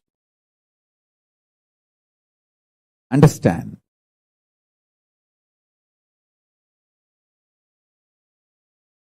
All the women all over the world, empower yourself with a spiritual strength. Realize your uniqueness and contribute to the world. That is my message on this International Women's Day. My blessings and support for all of you to achieve everything best in this universe, including enlightenment.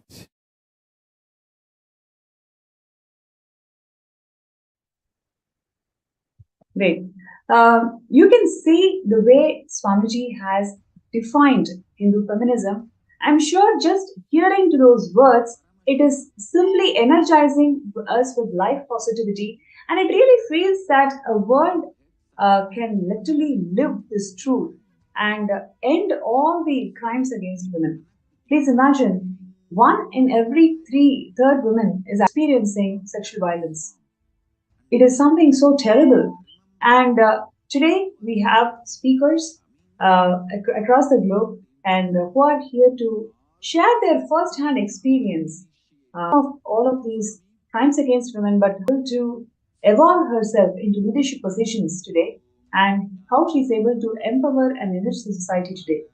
So we will be having Ma Priya Prema and Ma Susan Davidson from Slovenia and Canada, respectively, who will be joining us in this show today. And it's going to be an amazing journey that they are going to share with all of us. And there are so much to learn and so much to feel inspired on just understanding how Swamiji is enriching and empowering each and every being. And, as Swamiji has always shared, the whole Kailasa is built not by numbers. It is built as simple hard work. Each and every being is empowered by Swamiji, one being at a time, one person at a time. That's exactly how Swamiji has built this Kailasa, and that is what you'll be realizing just hearing to these amazing testimonials and journey of how Swamiji transformed their lives. So now we have Ma Priya Prema from Slovenia, who's here to share her journey. So Ma Priya Prema, before you get into the details, would like to invite you for the show, and it's such a pleasure to have you in the show today. And we'd like to share about your past. I mean, before coming to Kailasa, what were you doing, and what were your ideas about feminism, or what were your ideas about how a woman should hold herself before you met Swamiji? Yes, Nithyananda, thank you for inviting me, Pranapriya. Thank you so much. And first, before I start, let me first bow down in gratitude to my beloved Guru, the Supreme Pontiff of Hinduism, His Divine Holiness, Nithyananda Paramashivam, for molding me into what I am today. So, my journey as a woman, I never experienced what does it mean to feel powerful. From the moment I was born on, I felt I have to compete for my father's love. That was my core incompletion. And I felt I'm not lovable, I'm not enough, I'm not good enough. So when I was 3 or 4 years old, I experienced sexual abuse. It was from our family friends at the time. And that was the experience that basically, as a female and as a child at that time. So even though I suppressed it, later on, of course, when I started completing, I realized how much I have suppressed it. Because when I remember the incident, I felt that it could not be true. To that level, I have suppressed it because I didn't want to accept that this was happening to me. And even though I suppressed it, from that point on, I had trouble identifying myself with my feminine side. Mm-hmm. So I felt that was my fault, right? I was supposed to prevent this from happening somehow. I didn't feel that was the fault of the abusers. I felt that was my own fault. I should prevent it. And basically the only thing that was keeping me as a feminine afloat, my feminine side afloat at that point, was art. I remember when I was 9, I wrote my first poetry book, and I started sculpting and painting. So that was my expression at that time, how I was able to still keep myself in this, my feminine side alive, even though it was shattered. But over time, when I started, going to the primary school, that side of me was challenged and abused.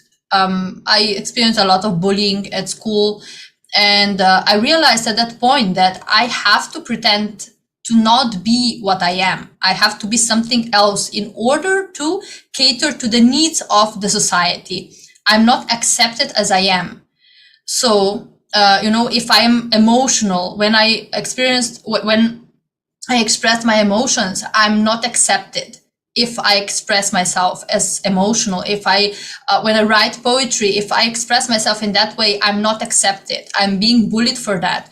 So my cognition at that point was, I need to hide my femininity. I had to, hide this part of me. And instead, I began developing more my masculine side. I started feeling I have to protect myself. And at that time, also, I learned that in order to prove myself, I have to compete with others. So by the time I was 11 years old, I developed psychology disturbances, and I fell into depression.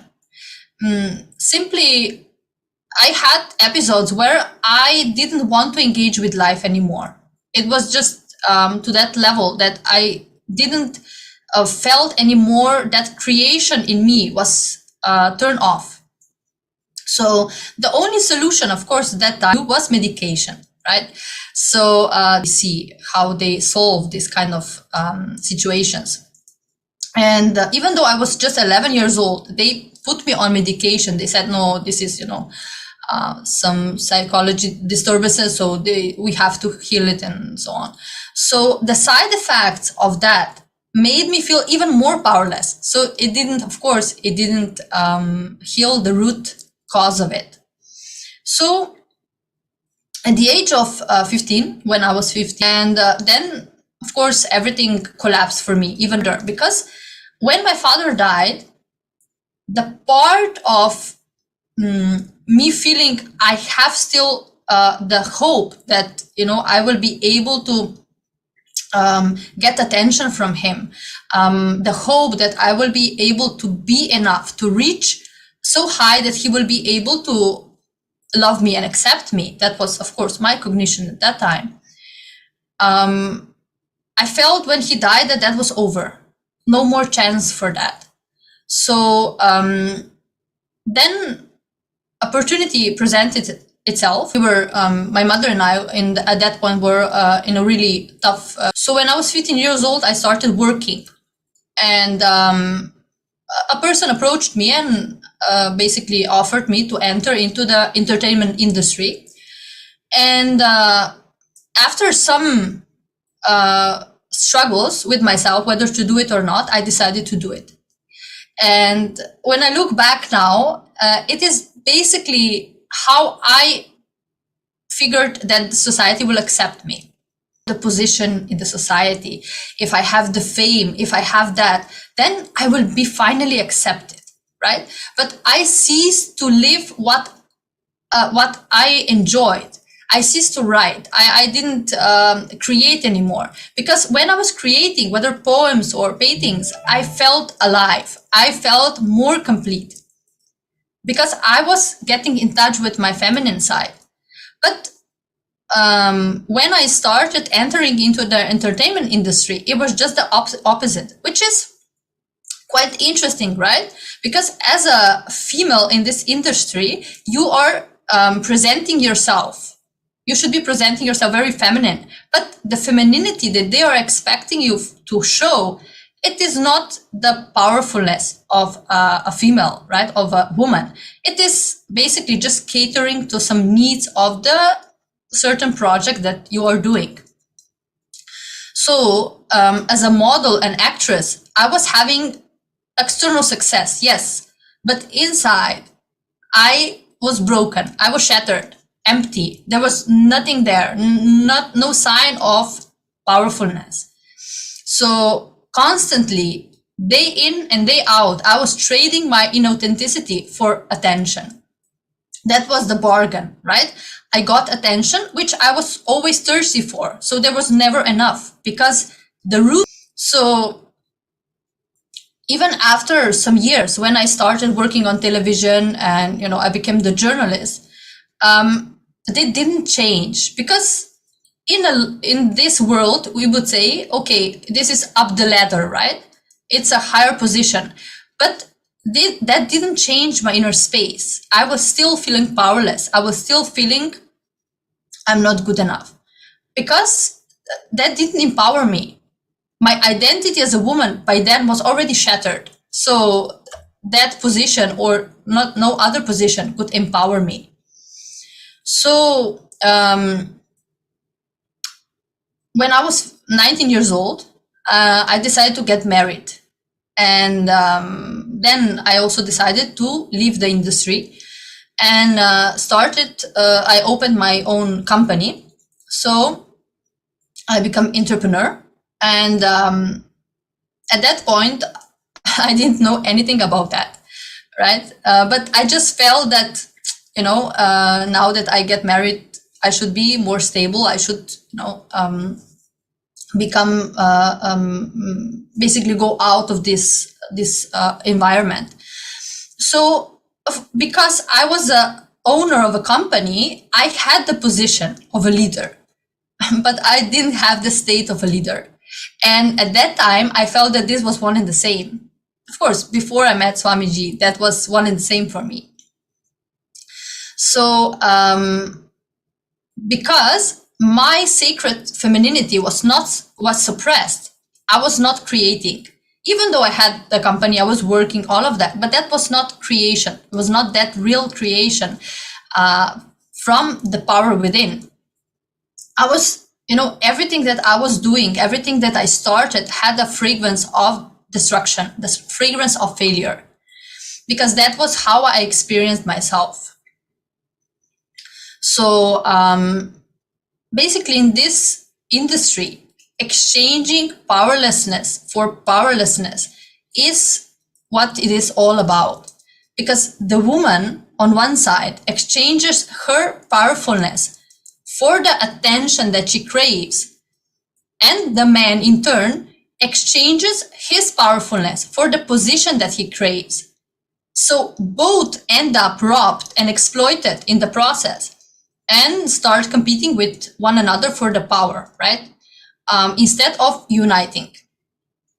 So that inner space that I had led me to a marriage that was abusive, because through the whole span of life, it was never about having a quality relationship. It was about me getting the confirmation that I am loved.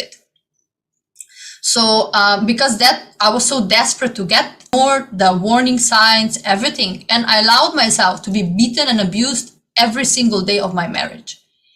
And I remember myself at that time saying, not only thinking, also saying out loud, that God has abandoned me, that God does not enter into that house, because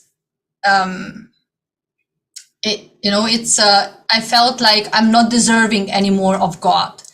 Even though as a little girl, I every day I prayed without any words, because but every day I prayed to God and said, please show yourself to me, please come to me. That was my prayer every night.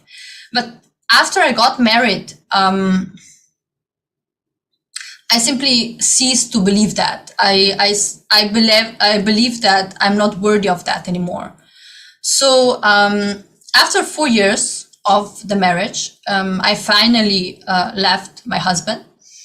And even though I have left, I have come back several times because of my insecurities. So I left, yes, but what I was inside, the powerlessness, the insecurity was still there. So I came back many times. Then I finally left and got divorced. Because while I was coming back, I didn't think I deserved better. I felt I was not entitled to a better life. So I had some very severe car accident where I miraculously survived. And after that, I simply felt that, God was with me at that time, because I should have died in that car, but I didn't. I survived. So I started thinking, okay, so maybe, just maybe, God is still here for me. So he didn't abandon me. So I started seeking. I started feeling I have to get back to what I was. I have to somehow whole thing that happened between. So in order to heal, it was a long process. And in order to heal, I started writing a book. I didn't even think of it as a book at that time. It was just, notes, basically. It helped me because that was what I was doing my whole life. Writing, that was my big love. So that was my way of healing and of expressing. And then when I started, somehow I started interacting with in groups, when I was visiting these groups for abused women and all of that, I started understanding that what I have to say matters. So my story, my experience matters because not all the women will abandon that. All the women will get rid of it, right? Maybe they will remain in the marriage because of the kids or whatever it is, right? I didn't have kids. So for me, it might be easier, right? Or not, whatever. But women, a lot of the time stay in the marriage, whether it is for children or for some other reason. And I understood from, the women that I was speaking with that I should, if I have that courage, I should speak openly about my experience. Because the notes that I made was very raw. That was a very raw expression. I didn't alter it at all. I shared everything. All the dirty details, I would say, of, from how I was bleeding, how everything was there. So I decided at that time, when I was listening to these women, I said, okay, so if I don't do it, if I don't say, then who will do it? Because in Slovenia, there was no manual, or there was no experience, direct experience of a woman who survived something like this. So I decided for me to go ahead with it. I decided to expose myself, and because of my exposure in media before, naturally that means also that I will be exposed media-wise. So I accepted that also, but I felt that was more important than anything else. So the book came out and became the manual, the abused women, and I was basically very honored that I was able to contribute something to the lives of any woman who goes through the same thing. So in this process of healing and raising myself, I might have been trying different spiritual techniques to empower me, but inside, even when I was writing this book, I was still a shattered little child who deeply believed that failure is what is destined for. So when I look back now at the book, right, when I'm reading now my book back, I see that was still the space. Now, from this space now, of course, I will write it differently. I would have taken the responsibility, even in the writing, for what I have decided to experience at that point. So it was, yes, Ma, sorry. Sorry, Ma'am Prema, I just wanted to make a note here.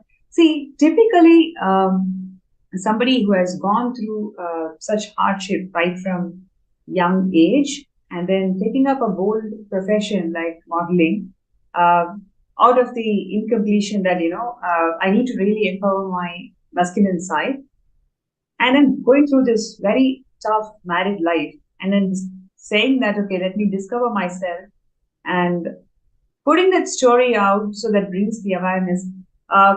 This is probably one of the typical scenarios of how a modern feminist or feminine activist, women activists would approach the situation. But what is the important aspect that you're bringing here today is, though you are doing all these things, though the things that you are doing is right, but it is all coming from the broken space where you still don't believe in yourself, but you have to put up with space, to keep you going as a mechanism, as a defense mechanism. But it is really Swamiji's teachings and all the initiations that is actually repairing the true being. When the whole repair mechanism is happening from inside, from within, then you really discover yourself, right? The real alchemy, the process of realizing the divine within, the real alchemy happens in a much more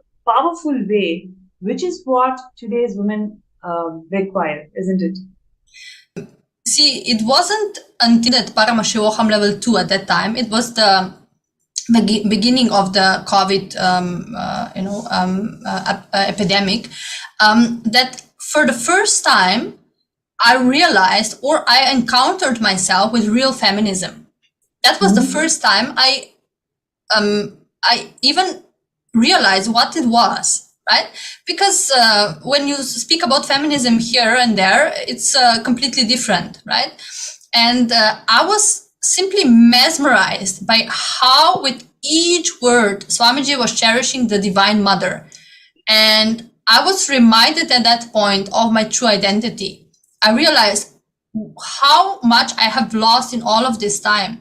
So the more I started living in the ecosystem of Kailasa, of course, all the initiations, of course, the yoga, everything, I started living in ecosystem, the more I felt empowered. The restlessness that I felt inside just disappeared because I did not have to search my power outside anymore.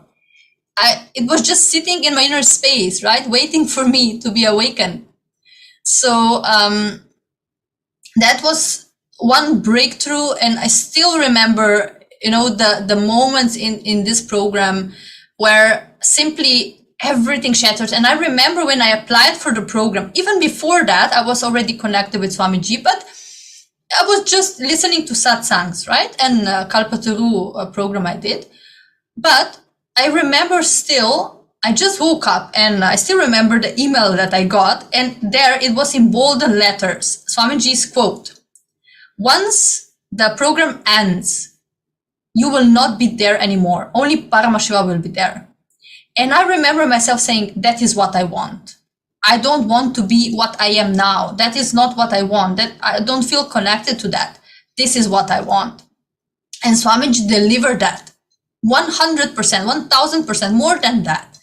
So later on, when I became I became involved with, started volunteering for Kailasa, and later on, I got the blessing to become the coordinator for my country.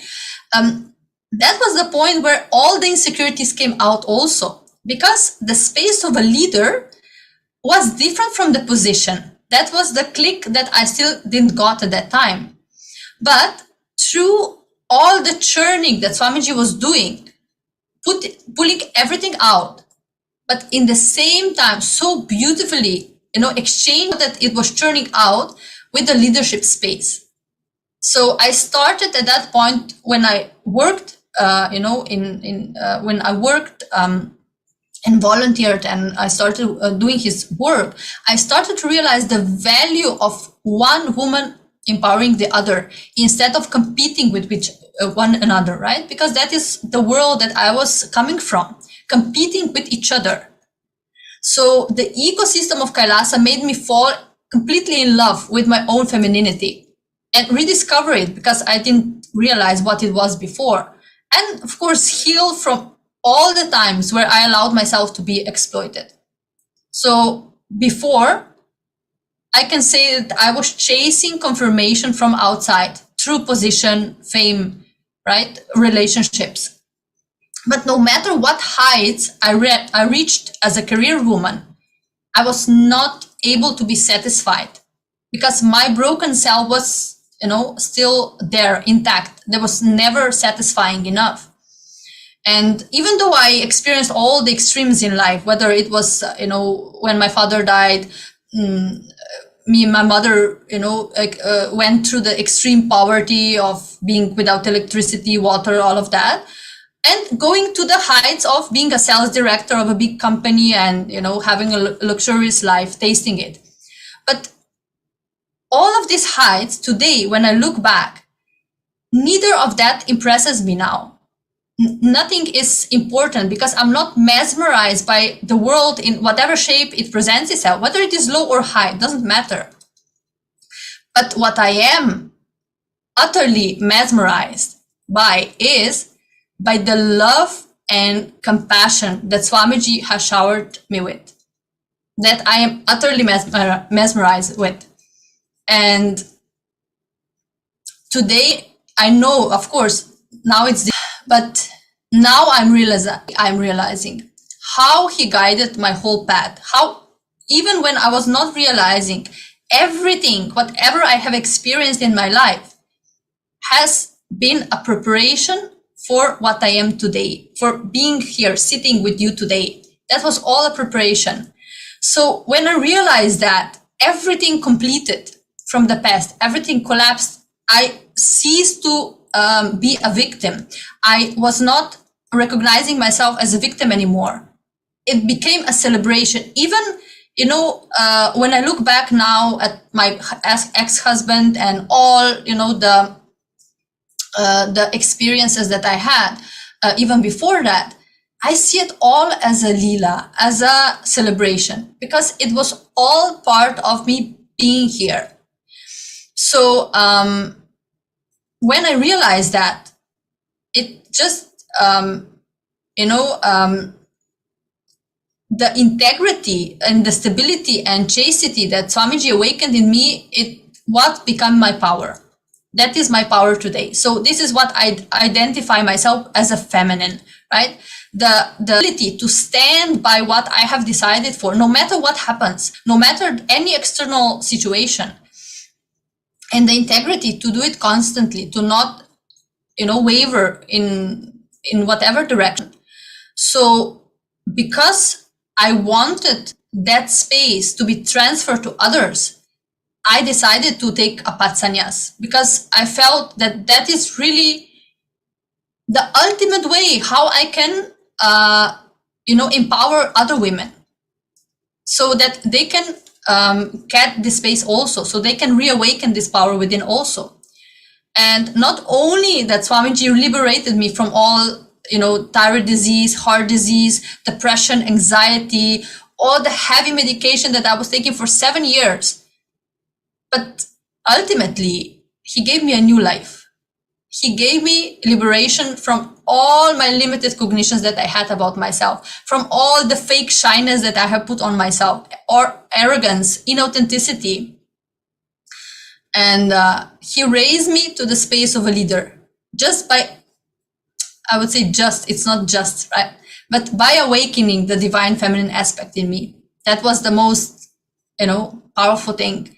And when I look back now at my life, how it was, just maybe if I just look back 3 years from here, or 4 years, into the past, it just, there is no expression of gratitude that could match that. Whatever I say today, whatever I do today, even if, I don't know, it's just no expression of gratitude is enough. And there is no better way of giving back. Of course, I will never be able to give back. That is a fact. But the best way that I can contribute is by empowering other women and making them part of the Kailasa ecosystem. That has become my mission from Paramashivam level 2 on. It has become my mission. It has become the reason why I live. So, because I strongly believe that only through the reviving and remembering the Vedic feminism, we can bring justice to what humanity has lost by suppressing the cosmic mother in each woman. So, because it is not just that is not only a problem. We say feminism, also that is only for females. No, that is a problem for all the humanity, because all the wars that we're watching today, everything, if we just take the example of the Ukraine war, right? If a man leader has at home a chaste, powerful woman who is, supportive, it's simply the man will learn from her how to be a good leader, how to be a compassionate leader, how to create and not destruct, how to not play power games, but instead create a better future for his people. So here we are seeing this example. If real Hindu feminism is awakened again in women, then also all the men will be awakened to a better leadership or whatever they're doing in their lives. So, I'm really. Priya, I just wanted to jump in and add here. Firstly, we'd like to say that it is an incredible journey, what you're saying. Somebody who has gone through so much of baggage in the past, and that is something not very easy to let go of, to how Swamiji has made you feel that you have to enrich, you have to share the science with thousands of people. So you can see the amount of passion that you're having in terms of revival of this entire culture and the whole wing of Kailasa. I think one of the things that you also mentioned about the various initiatives of Kailasa and how literally it helped you towards manifesting what you want in life. So one thing, especially for all the indigenous women out there, Kailasa promises the right to quality of education. Every single person who is born, they have right to know that right to utilize service, which is here in this case, it is TTS. So really, if you look into all the things that we have been discussing in a personal level, it's more of for each of the tasks, it just goes into a worm. Like there's no way how we can come out of it. But Swamiji's initiations and Swamiji's Darshans and Swamiji, how he connects to Devi Parashakti, when he revealed all of that, we can literally see that 8 out of 10 verses, either they carry mistranslation or that translated version does not even exist. So this is how people exploited the Sanatana Dharma when we were discussing about it yesterday. And in terms of giving voice for this initiative of breaking violence in all the forms. In every single form, that there is this huge pain, and Swamiji's grace and blessings. We need to think about how do we come out of the situation and really live the way he wants. You can see here so many beautiful reminiscence of Ma Priya Prema, where she's receiving all these certificates from congressmen.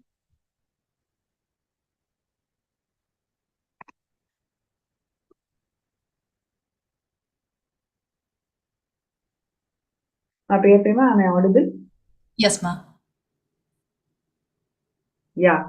So I was just checking with you, like how do you feel this whole movement of Kailasa is instrumental in your transformation at an individual level, and also you want to extend this for all the positive intentions also. Yes. So I would say that there is no leader in this world who is empowering women as Swamiji is doing. There was never that kind of a leader, and it is not. Really, it is just something incredible that every single time I hear when Swamiji is speaking about feminism, about women, it's just something that is very, very emotional. It touches my inner space very much. And the inner power that I got by being a part of Kailasa ecosystem, it can never be taken away by any or internal force. And my decision to stand by Bhagwan in this revival cannot be shaken by any of my human attributes. So I would say that here the most important thing, the crucial time is now, right? To our role in society is very crucial in this time. And how his love and patience nurtured my inner space in such a way that I'm now able to represent Kailasa, like you said, right, in front of the, president and ministers and mayors. That was never possible for me before. How I cognize it, that would never be possible before, because I would be shattered just at the thinking of it, right? But I know very well that it is not I am doing that. It is who is manifesting through me. So it is his extreme compassion making sure to raise me up to my highest possibility that I never dreamed of before. So to any woman out there, if you feel you're not heard, you're not respected, if you feel you're not free to express yourself fully, then please join Kailasa. Become the founding mother of Kailasa. That will not be only a blessing for yourself. It will be a blessing for many generations to come. So that is my humble request to all of you. Just give yourself this blessing.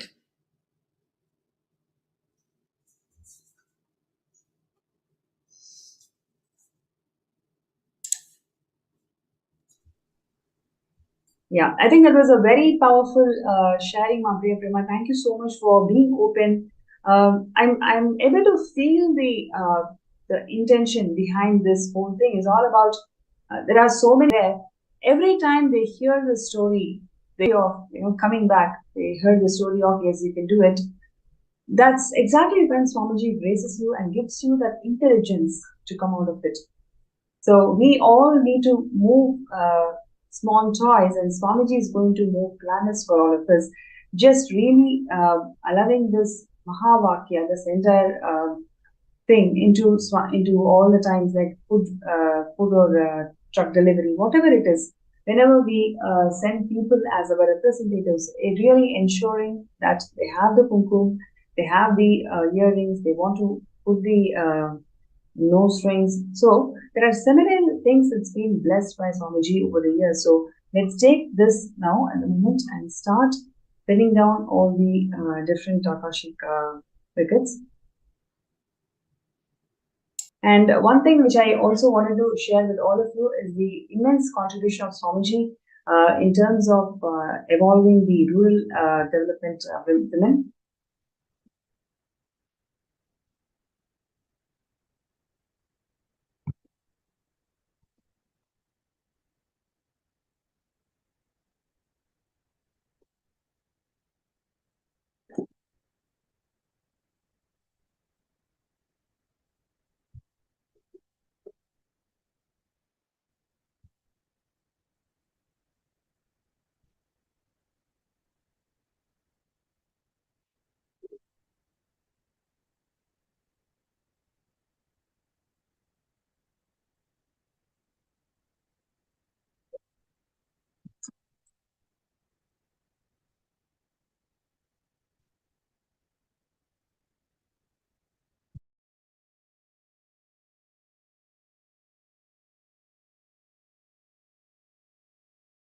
Yes, you can see this powerful expression of Hindu feminism when Ma Priya Prema was sharing, and she also touched upon the various initiatives that Swamiji has given to the world, whether it is in terms of education, right? So, how many of you know that 1 in 5 children, especially women, they don't have basic access to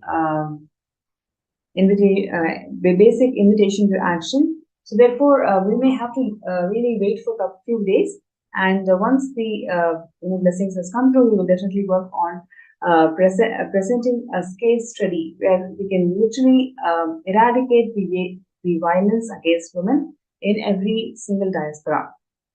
And here, what you're seeing is the indigenous women, especially they are liaising with the Sri Kailasa United Nations for Indigenous Women. So they are liaising with a couple of more people who you feel that they should be on board. And the next is the Aboriginal and traditional agriculture of Hindus hails from India itself. That is why it's like extremely fertile and extremely active. Everything that is needed, it's already there. We just need to take it forward. So that's amazing.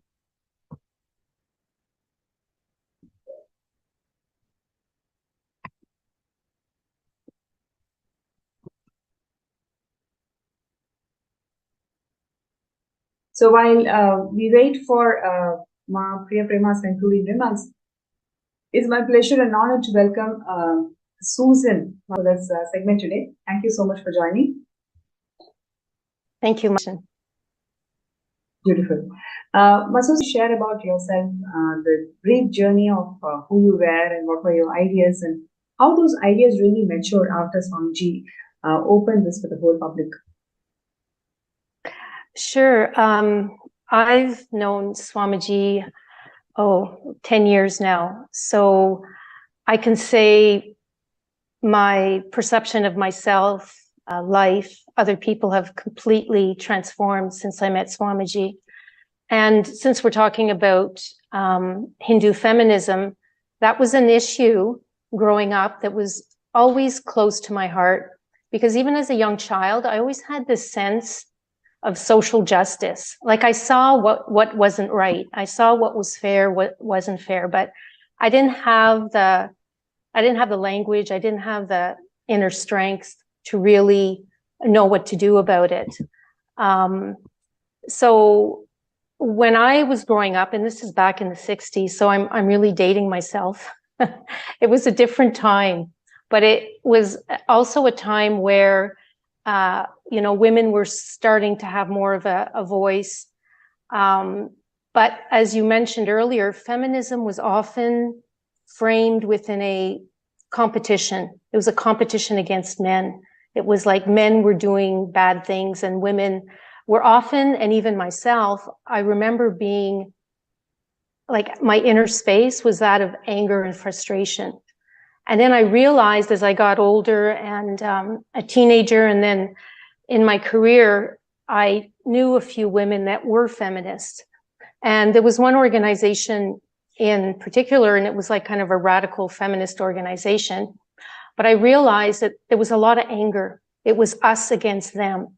And then I observed that the women within this organization started having arguments and fights amongst themselves. And it was only when I was getting ready for today's presentation, and knowing Swamiji, I have a better understanding of what was going on. And what Swamiji did for me and is doing for the world is really transforming that inner space. So do we have an inner space of powerlessness, of anger, of frustration, of unfairness? And we just have to turn on the news today to be overwhelmed with frustration and anger at what's happening. But that is not going to help me. That's not going to help you, and that's not going to help the world. So Hinduism has provided me with like that open architecture, that deep healing energy, a shift in cognition, a shift in my inner space where it's no longer a battle. And the violence, when we talk about, violence against women, to be honest, what I was holding on to most of my life was violence against me. And it was Swamiji that puts up very gently and with a lot of compassion that mirror. And so what am I like? How do I get out of my own way? How do I move away from those powerless cognitions? How do I move away from my self-destructive patterns? How do I move away from, like growing up, I just wanted to be we call them a wallflower. I just wanted to kind of blend in the background. I didn't want to stand out. And I had this real fear of speaking in class when I grew up. That didn't go away. There was a real fear of public speaking. And then through Swamiji, I found out, oh my God, that's one of my uniqueness. That's my unique manifestation of the divine feminine, is to be able to express myself. And to be able to help others discover that innate divine feminine energy. And what is that? That's the nurturer. That's the cosmic mother. That's the ability to love yourself and to heal yourself. And then once I was able to do that, then I'm able to be of service to others. So in my life right now, I think one thing that's really a major shift for me is, I'm in my 60s. I have 40 years of work before I retired. Well, I guess sort of retired. And because of Swamiji, I'm, in the process of launching a business. So even after 40 years of work, I realized that my real career has yet to start. And like everyone else, I bought into the ideals of conventional society. That ideal, like it was sold to me my whole life, and I was really, really looking forward to it. And some of you might relate to this, was like the Freedom 55. It was like a massive marketing campaign. It was all about early retirement, if you can retire between 55 and 60. And, we did everything that was expected of us. We worked hard, we went to school, we had careers, we had the family, we had the house, we had the t-shirt, you ticky box everything. And then you're like, okay, I do all that. I work really hard. It's kind of drudgery.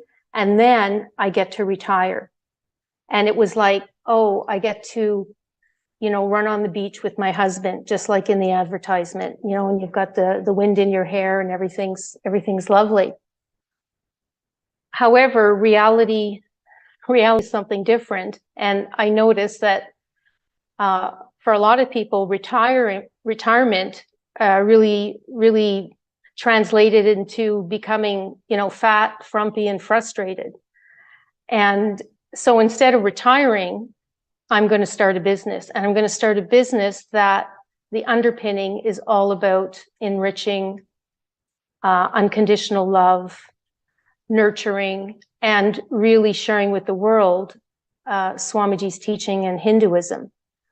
Otherwise, like I too, without Swamiji, it's really, really clear in my mind, I would be doing what everyone else was doing. And I might have been on the fast track to being, fat, frumpy, and frustrated myself. But with Swamiji, that's not going to happen. And that's not, like, retirement is not for Hindus. And Swamiji is very clear about that. He says, if you retire, or you're just waiting to die, you're just putting in time.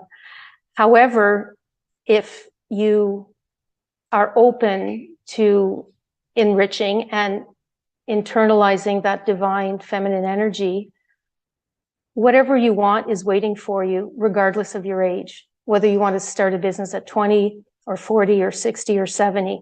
And so what does that give you within the context that I'm living and within the inner space that Swamiji has provided is freedom. That's really freedom, is to be able to manifest what I want. And what do I want? I want to have high energy.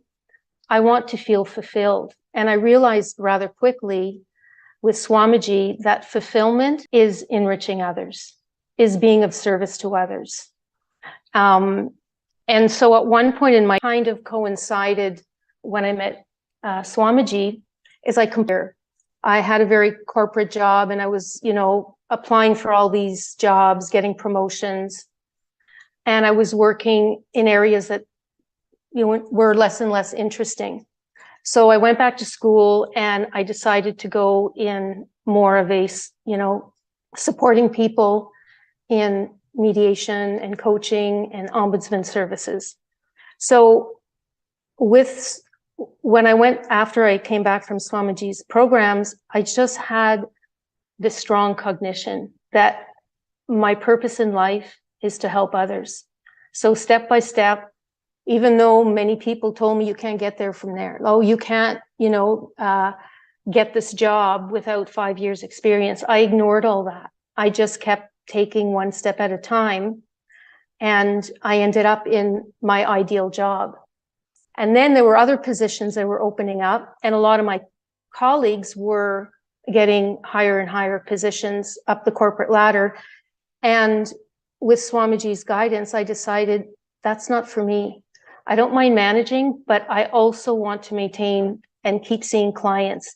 And I also want to build a team where I can support them and give them all the training and support they need to be the best practitioners. I would have never had that cognition. I would have just retired like everyone else, and also managed my stress like everyone else. And what do I mean by that is, living in North America, you work your week and you're kind of like a weekend warrior. You can't wait for that Thursday night, Friday night, and the weekend. It's like you live for the weekend. And what do you do to unwind? Well, you might have a few beers, you might have a glass of wine. And then with COVID, we all know that the incidence of whether it's alcohol abuse or pharmaceuticals or drugs is just going through the roof, creating more and more depression. And depression actually was something that I experienced, but not in an obvious way. It was more the depression of success.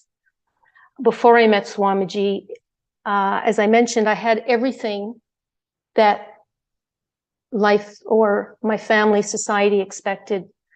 I had the education, I had the job, I had the family. Something was missing. And that was the depression of success, is you do everything that you think you need to do. You do everything that you think is right. But at the end, it's shallow. At the end, something is missing. And for me, what was missing is really discovering who I really was and dropping everything that didn't serve me. So there was a lot of anger, a lot of frustration, a lot of fear.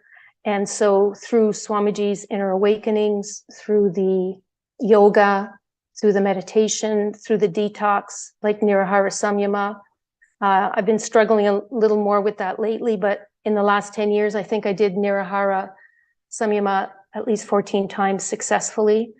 So when you detox the body, it's like you also detox the mind and you create this really, really high energy. And I think this is what society needs now. This is what women need, and this is what men need as well, because that Hindu feminism, that nurturing energy is not just for women, it's for men. Men have it too. I think society and men might have a more difficult time expressing it because of social pressures of suppressing that. But Swamiji tells us that we can easily nurture that divine feminine. In the morning, waking up, for example, and having let me radiate a nurturing attitude. Let me enrich my friends, my family. Let me have the context, that inner context of enriching others when I do the steps to start my business. And that intention is really powerful. The other way of connecting with that Devi energy is just nurturing, whether you're raising children or helping the elderly or taking care of animals, all that is nurturing. All that gives you a different experience. For me, honestly, without Swamiji's initiations and blessings and eternal patience, I would have been where I was 10, 12 years from now. Whereas right now, I can see that, I have another, 20, 30 years of work in me, but not work drudgery, not work I have to do it, but from a space of, let me express that Devi energy. Let me express my uniqueness, because we all have a gift. It's all there. And I'm fortunate enough to have had that support, that real support, and a completely different understanding of feminism. Feminism not based on competition, not based on anger or violence against anybody, but a real full cognition. And that is very much what the world needs today. And it's one person at a time, one decision at a time, one day at a time. So yeah, it's been a remarkable journey.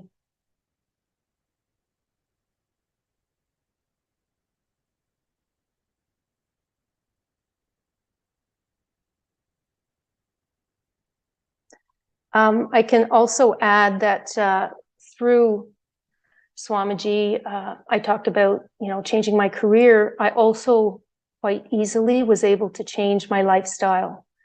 And that is very much part of Hinduism. And stopping the violence, because violence is not, we think of it, someone hitting you, but it's the psychological, it's the words that you tell yourself and others. And it's also the food that you eat. So I became vegan, and I dropped, it's been a long, long time since I've had anything to drink. There's no recreational drugs. It's a completely different way of eating and being. And I never missed the old way. I never missed, people going out and going to the pub. And it took a while because people were always saying, oh, you're not drinking. And it actually would upset some people that I wasn't partaking. But for me, I've never looked back. And talking about having, a beautiful inner space and energy, taking away all these toxins was really, really important for me. And it's nothing I miss at all.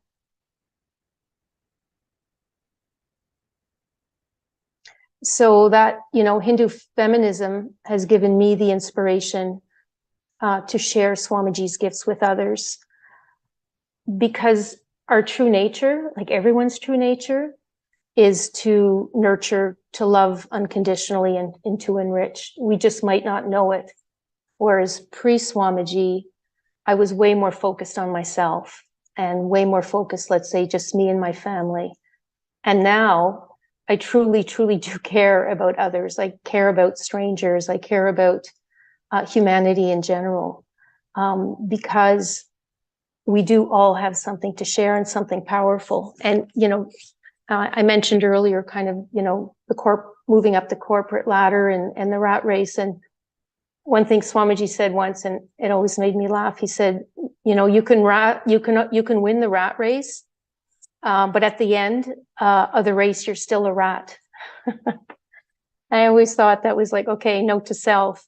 And that's kind of behind door number one. Like, we can just keep doing what society is dishing out, or we can stop and reflect and say, I want something else. And I would say behind door number two is the really powerful science of Hinduism.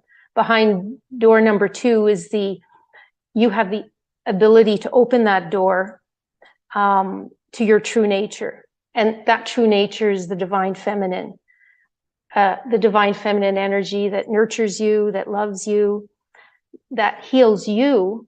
And then once you heal, then you could be of service to others. And throughout my career, I've met a lot of good people that have wanted to help others. Oh, I'd like to do some volunteer work overseas, or, I'd like to work with women or men, and unfortunately, a lot of them, it's just kind of a pipe dream. Why? Because they're too tired. Why? Because they're so dragged down by their own life, and the toll that society takes on them, that they never actually get to live have a fulfilling life. And Swamiji has told us that's why people are so afraid of death, because as you get closer to death, you realize, oh my God, I didn't do what I wanted to do. There's something missing, and intuitively we all kind of, in the dark moment, or a moment of, reflection, it's like something's missing, something's not okay. And Swamiji provides all that, whether it's like, especially now with all the online programs, with yoga, with detox, there's something for everyone, because everyone, men and women, have that, I think, birthright to manifest their true potential and to feel that Kundalini awakening, to feel experientially a really strong, to actually like yourself, like truly like yourself, not just a Facebook post where everything looks good, like to truly love yourself, and then to be able to share that with others. So in a nutshell, that's been my experience. See, one quote that Swamiji shares is very stood up for me, which is, he says, woman is emotion and her very breathing is power, right? So it's such a powerful statement. Every time I remember that, I feel empowered. And by this, I feel we are all being reminded of an extraordinary potential that we have to bring stability to the world, right? Because we are sharing here our own experiences. But in reality, every single woman has an experience like that, for sure. And if each one of us stands for Hinduism, stands for the revival of this science, because it's a science, right? Everything that that Swamiji gives, whether it is puja, whether it is, yoga, panchakriya, whatever it is, everything is, a science.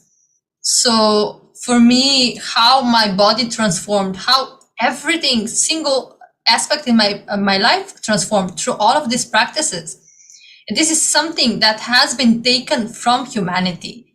I feel that we have the responsibility to bring this back, to stand. I think it has really come the time to stand for the Sanatana Hindu Dharma and really make sure that each woman gets empowered to stand for herself. Because sometimes I feel, when we are attending programs, right, like Paramashivam, Paramashivam for 21 days, right? So if you're a mother, you have children, sometimes as a woman, you feel maybe, guilty, right? Or, I'm spending all of this time in a program, but my family is not taken care of. But in reality, there is the most compassionate thing that you can do, because, that is how we empower also our own families. So, yes. Yes, very much so. And you bring up a good point, because often we'll say, well, especially as women, like, okay, well, I've got this to do. Other people are counting on me, and you get pressure often from family and friends. And I went through that, even when I changed my lifestyle. And I told one of my sister, I said that, I'm not drinking. I haven't drank anything in a year. She burst out laughing and said, oh, it's only a matter of time. She had no idea of my commitment, or once you don't have that in your system, it's like, I don't want that ever, and so it's the enriching your family. And now no one thinks twice. Or if I say, oh, I'm doing a program, they get it, and there's, for myself, Swamiji will come in and help. Like if you have a barrier, it's like, oh, my husband's not supportive, my kids are not supportive. I have friends or family that say, negative things about Swamiji. If you have the intention, if in your heart of hearts that you just connect with yourself and say, okay, what is it that I want? I want to feel peace. I want to feel good about myself. I want to make a difference for me and others. And you're just sincere in that intention, and connect with Swamiji. Just look at his picture. Even if you feel, well, I don't really know this fellow very much, he's new to me. Just connect in whatever way works for you, and you will see. You will see how things shift for you. It has to shift, and it's shifted for me so many times. And being a bit, as they say, longer in the tooth, I had a whole lifetime to complete. It's like a major excavation, but it was worth it. It was very, very fulfilling. And yes, definitely Hinduism is the way of the future. Why? Because it has something for everybody, and it's based on experience, and it's based on real healing. And as we say, the proof's in the pudding from everyone that's benefited from Swamiji and Hinduism. Yes, and what we are seeing today is the story of two beautiful women who have gone through huge things in life, but how they're able to empower themselves by teachings, and how Swamiji has really shifted them from within and gave a complete new perspective, new dimension, and how they've evolved themselves in different leadership positions in life today. The value of Hindu feminism, that what we are seeking today, is something so phenomenal, And there are huge number of contributions that Swamiji has done to empower feminine consciousness. So we can take a look at some of them.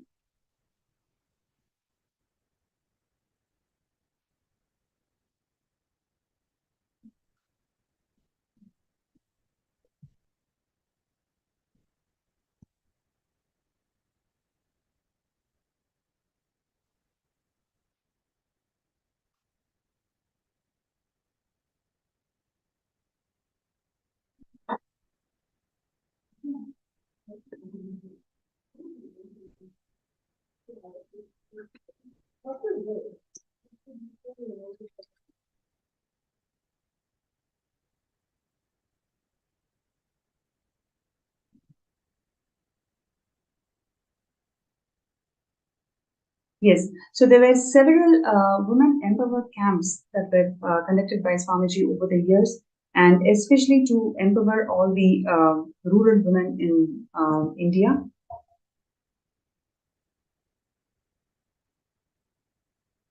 And what you're seeing here is the courtyard sessions where the Balasans, female Balasans, are empowered and initiated to manifest powers.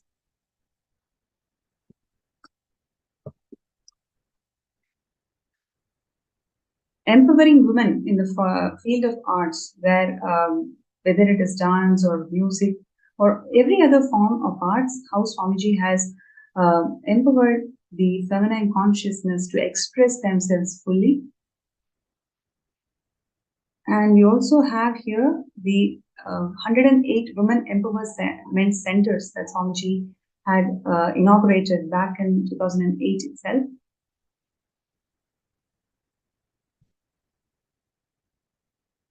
Yes, what you're seeing here are the pictures from 2009 Women Empowerment Centers.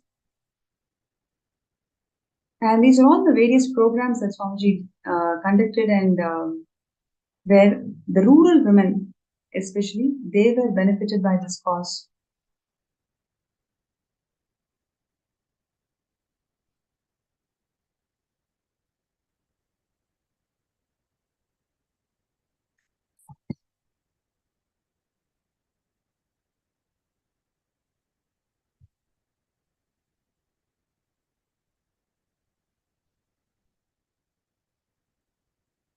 Yes, and these are all the different medical camps that Swamiji conducted over the years to help and benefit the health of the rural women.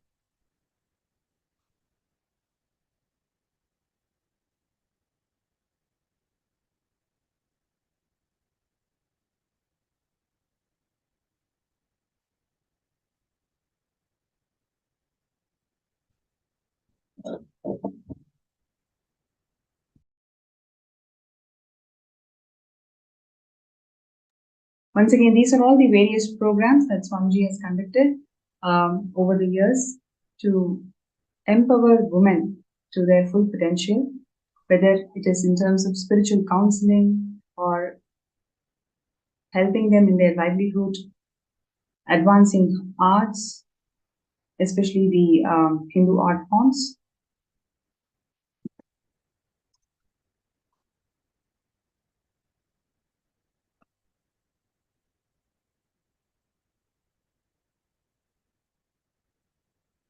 And the agriculture, even the sovereign order of Kailasa, Swamiji had inspired all of them to even learn agriculture.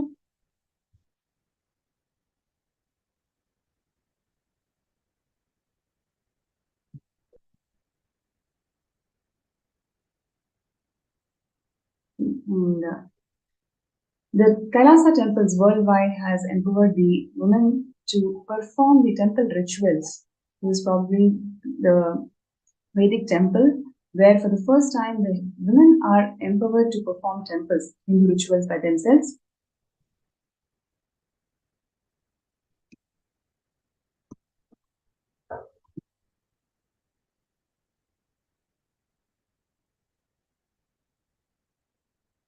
And what you're seeing here is the arts, Hindu arts, where Swamiji has empowered the women to perform the Uttamottama Seva to one and all.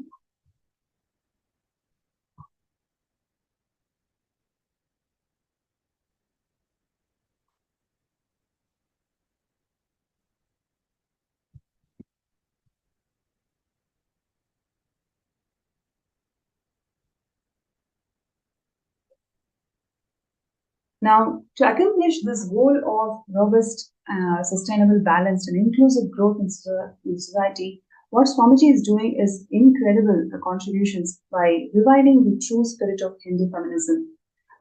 What we saw today, whether it is Ma Priya Prema or Susan's journey, has been so touching, so many lives today. It's mainly because how they have come out to express what they've gone through in lives and how there is solution for everything.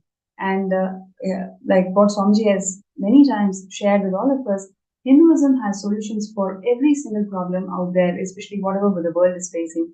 And all we need to do is revive Hinduism, revive all the techniques and methodologies that Swamiji is sharing from Hinduism, share it with the world, and that is exactly what Kailasa's various agencies and the various international humanitarian agencies, Kailasa's various educational platforms, everything is doing, everything is sharing this science of Hindu feminism and the knowledge repositories that Hinduism has got to overcome every single life problem that we are facing. And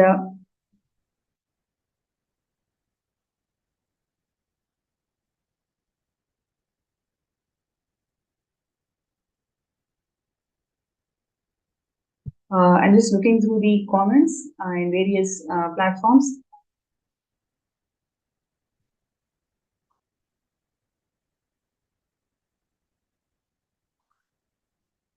Right. So Nathan Porter is sharing that may Shiva return to earth, incarnate with all the powers and majesty. Is true to what you're saying. That's what Swamiji has incarnated, and he is reviving this whole Sanatana Hindu Dharma to its original glory. And yes, so the revival of Sanatana Hindu Dharma is what is happening through the Sarvanyapita. Every day we've been sharing about various aspects of Sarvanyapita. One aspect of Sarvanyapita, what we have seen in today's sharing, is all about the revival of the divine feminine consciousness, the revival of Hindu feminism. When it is revived, what is the impact that it can create in society through a variety of projects and initiatives, and how it impacts an individual in the community, and how it impacts the nation by itself. So the revival of Yogini Sarvanyapita that Swamiji has done over the years is all about making this process of power manifestation in a most powerful way, where women can express the extraordinary powers of Paramashivam, and at the same time they are able to express themselves in all the various dimensions which they have not explored before. So this level of in-depth revival and empowerment of feminine consciousness has never happened before, and that is exactly what Swamiji is doing. And every single wing, every single aspect of Sarvanyapita is all there to address these issues, address the global issues, and finding the right Hindu solutions. So I request everybody out there to take some time to file your intentions. You can file your intentions, post your intentions in sksjp.org/contribute. And would like to really thank Ma Priya Prema and Ma Susan Davidson from the bottom of my heart to grace the show with such powerful sharings. I'm sure there are so many people out there who are truly benefited by what you shared today. Thank you so much, Ma, for inviting. Thank you. So, Thank you. Now back to the Sarvanyapita. Avatar has descended to this planet Earth to revive the Sanatana Hindu Dharma to its original glory. Every day we've been seeing different aspects, different problems that the current world is facing, and how Swamiji has solved these problems, or in fact made these problems redundant, gave a complete new perspective to the problem that we are facing today by again and again presenting the right solutions, user-friendly solutions from Hinduism. This revival of Hinduism and presenting the right user-friendly solutions from Hinduism to the world is what one of the most important aspects of Sarvanyapita. if you feel that yes, this is something to the world, especially when 1 in 3 women are experiencing the gender violence today, what is the way out? What is the way how we can empower ourselves and to find a society which is all inclusive, which is all inclusive and cooperative, and where the gender justice and gender equality is the norm of the society? Kailasa is the solution. Kailasa is really the solution where you can experience the true Hindu feminism, where it is not about competing with women, it is about expressing the uniqueness of who you are and what you do. So, would like to request all the viewers out there to take few minutes and file your intentions. You can post your intentions in sksjp.org/contribute.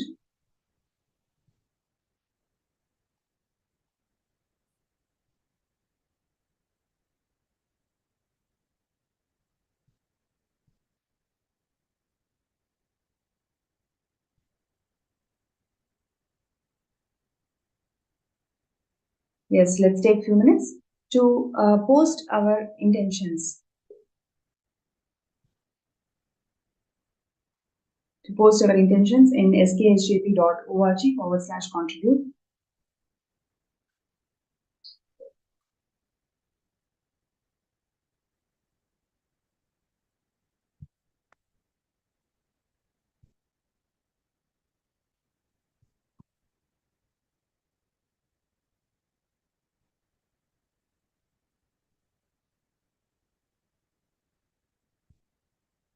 Right.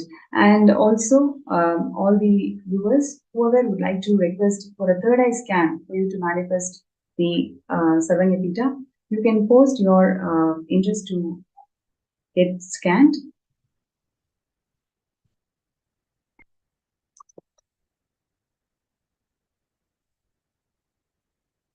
So everybody who's interested to get your third eye scanned, to move the obstacles, whatever is the obstacle to manifest Sarvanyapita, you can post that and we will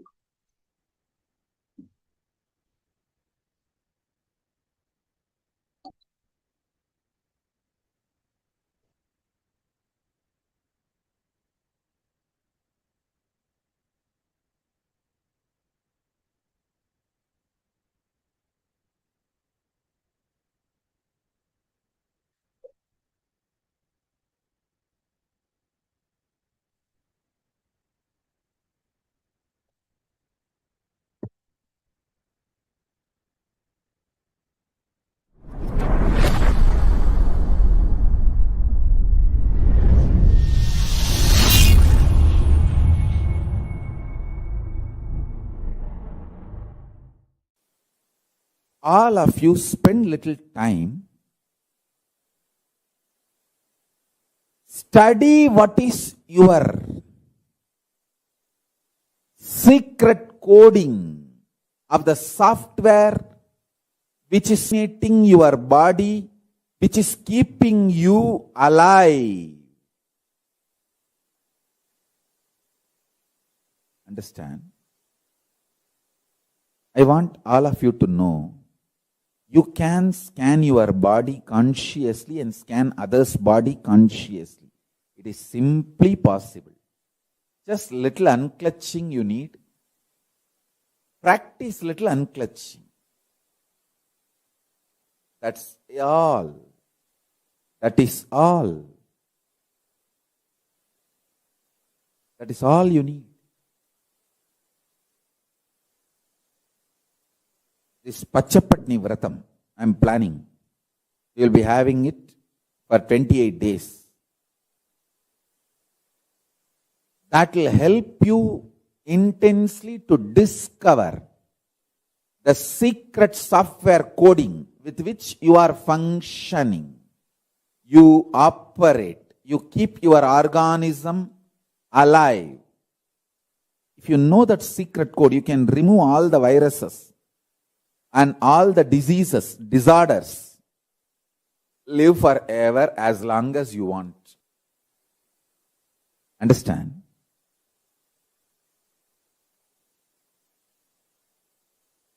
I want all of you to know, listen carefully. Genetically itself, Hindu women carry this knowledge. This knowledge is in the DNA of Hindu women.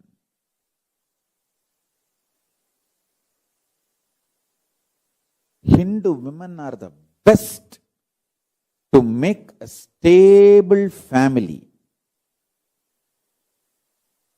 Whether as head of the family or a sannyasi, nun, Hindu women are the best.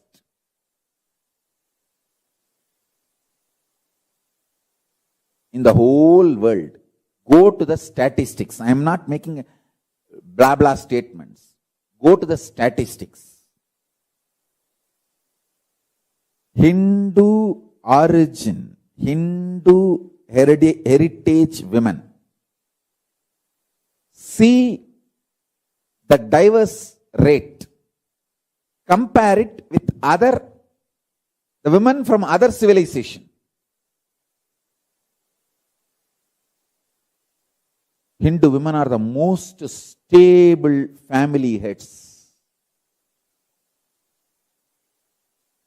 Whether in business, running a family, professional success, even as nuns. The terrorists who are trying to destroy Hinduism, they steal Hindu women because they know Hindu women make best family. They make the best family head. It's not something recently. For last 1,000 years, our women are stolen. That is why our women decide to jump into fire the moment they feel that they will be stolen by the terrorists and invaders. They commit sati. If they know that they are going to be stolen by terrorists and invaders. Same way, just study. The core part of the Christian nuns is Hindu women converted. Go and study. Then you will understand what I am saying is true. Only in India, 75,000 nuns. From where they are coming? From Hindu civilization, converted. They form the core, backbone of Christian conversion mechanism. The missionary mechanism. Whether as a grihastha or as professional or as nun, Hindu women are the best.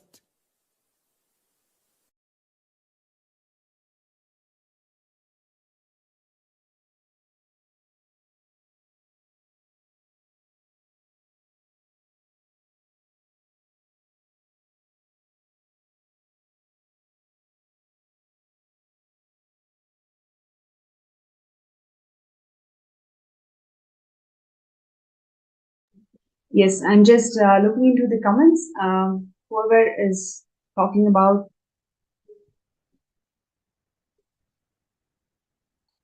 the Hindu feminism segment, thank you so much for the guest speakers who came and shared their valuable life journey.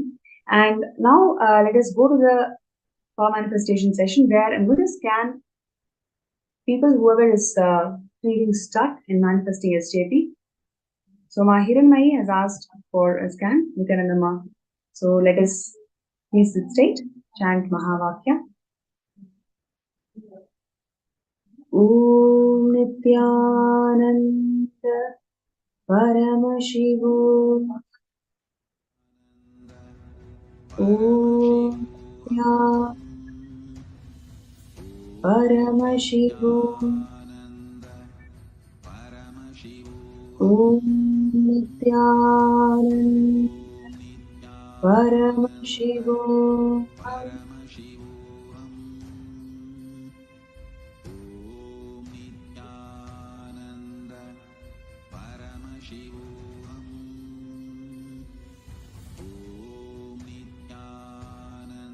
Mahiranmai, one thing what Swamiji is showing is pick up three things in your life which you have deliberately given up, deliberately decided that this is not for you, it's very difficult, and I don't think I can succeed. So pick up three things in your life which you have deliberately given up, and today take a sankalpa that you are not going to give up, you will actually take one step towards it. The moment you start taking one step towards it, you will see whatever is right now stuck towards your manifestation for SJP, you will simply move on. With Swamiji's grace and blessings, it will simply happen. So, write down three things in your life where you have given up deliberately because of some impossibility that you cherish.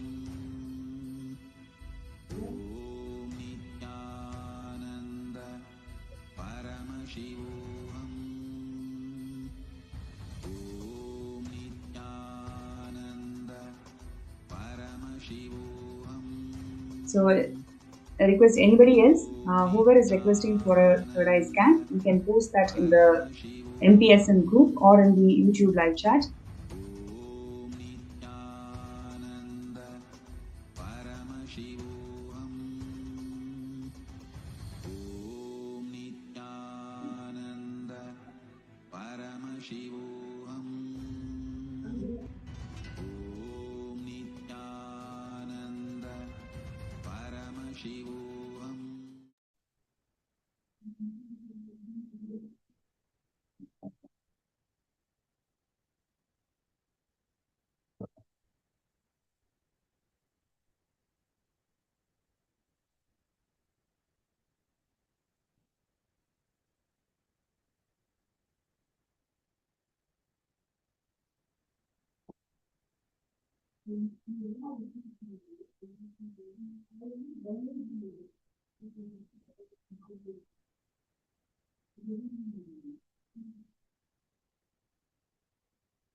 Yes.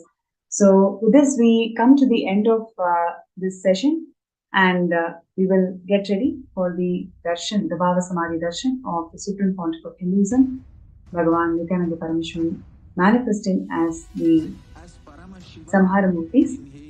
So requesting all the participants and viewers to get ready for the Darshan.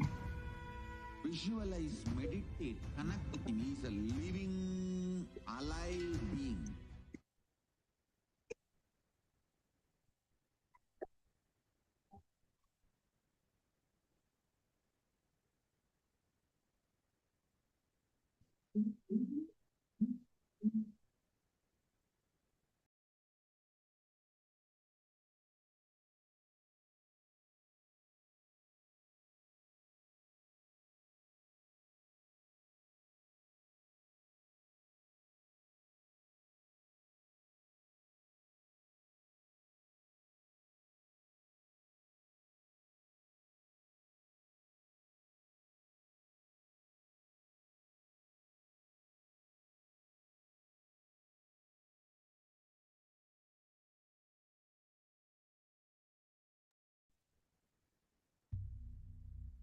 Nityanandam. We had such a beautiful sharing by Manitya Priya Premananda and Ma Suzanne Davidson. Many of us from different walks of life listening to this would have encountered similar crises and situations in your life, right? It was not actually when I was listening to Ma Priya Prema and Ma Suzanne Davidson, both of them share the different perspectives of how being with Swamiji empowered them as a woman, right? They are different in the different facets of their life. And I just remembered how so many people, I have seen so many, I have heard from so many people who have experienced, who were from different walks of life, who have experienced phenomenal healing and empowerment after coming to Swamiji. Here, I can see so many of you. I have heard from Jyoti Konda. I've heard from so many of you that are here right now. So, I request each of you to share. How many of you sitting here, when you listen to this, when you listen to the sharing from Priya Prema and from Suzanne Davidson, how many of you felt, oh my God, yes, after I met Swamiji, I never would have ever cognized myself like this if not for Swamiji. I would have never understood what feminism or what empowerment is all about if not for Swamiji. It's not, this question is not just limited to women, it's also for men, everyone that I hear, everyone that I hear. So I request all of you to share with us, how have you felt empowered after you met Swamiji? What did you feel as, the strength or the empowerment that you met Swamiji? Because many times the cultural upbringing that we have, the societal upbringing that we have, feeds us with multiple of these ideas, be it related to gender, be it the all the pressure that society adds us about gender, about being whichever, right? There's so much of pressure. You have to be a certain way, and we're all stereotyped. Genders are stereotyped, and a lot of this, many of us face. It can be because of your religious identity, your cultural identity, your gender-based identity, or your belief. It can be any of this, but many of us have multiple times faced this in our lives. So I request every one of you here that are sitting with us to take a few minutes and let us know on Facebook. Please go ahead and post on Facebook which aspect have you felt empowered after meeting Swamiji. Ma Sukrendrananda, Ma Swatantra, Ma Jalandhara Sthitananda, Ma Devika Rani Rapatam, Ma Zeng Shuyon, and Ma Sadashiva Yogini, Ma Nitya Naresha. I request everyone here, Ma Durjati and Ma Yoga Malar.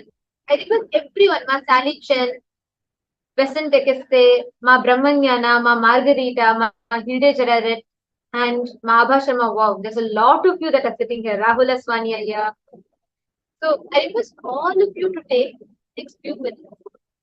Please post on Facebook which aspect did you feel is unique. Your introduction about understanding what is gender equality, or understanding about how in multiple times where the society has conditioned you a certain way, how after meeting Swamiji you felt empowered and you were able to break that path, you were able to tread that path into a completely successful and healed aspect of yourself. I request every one of you to share this.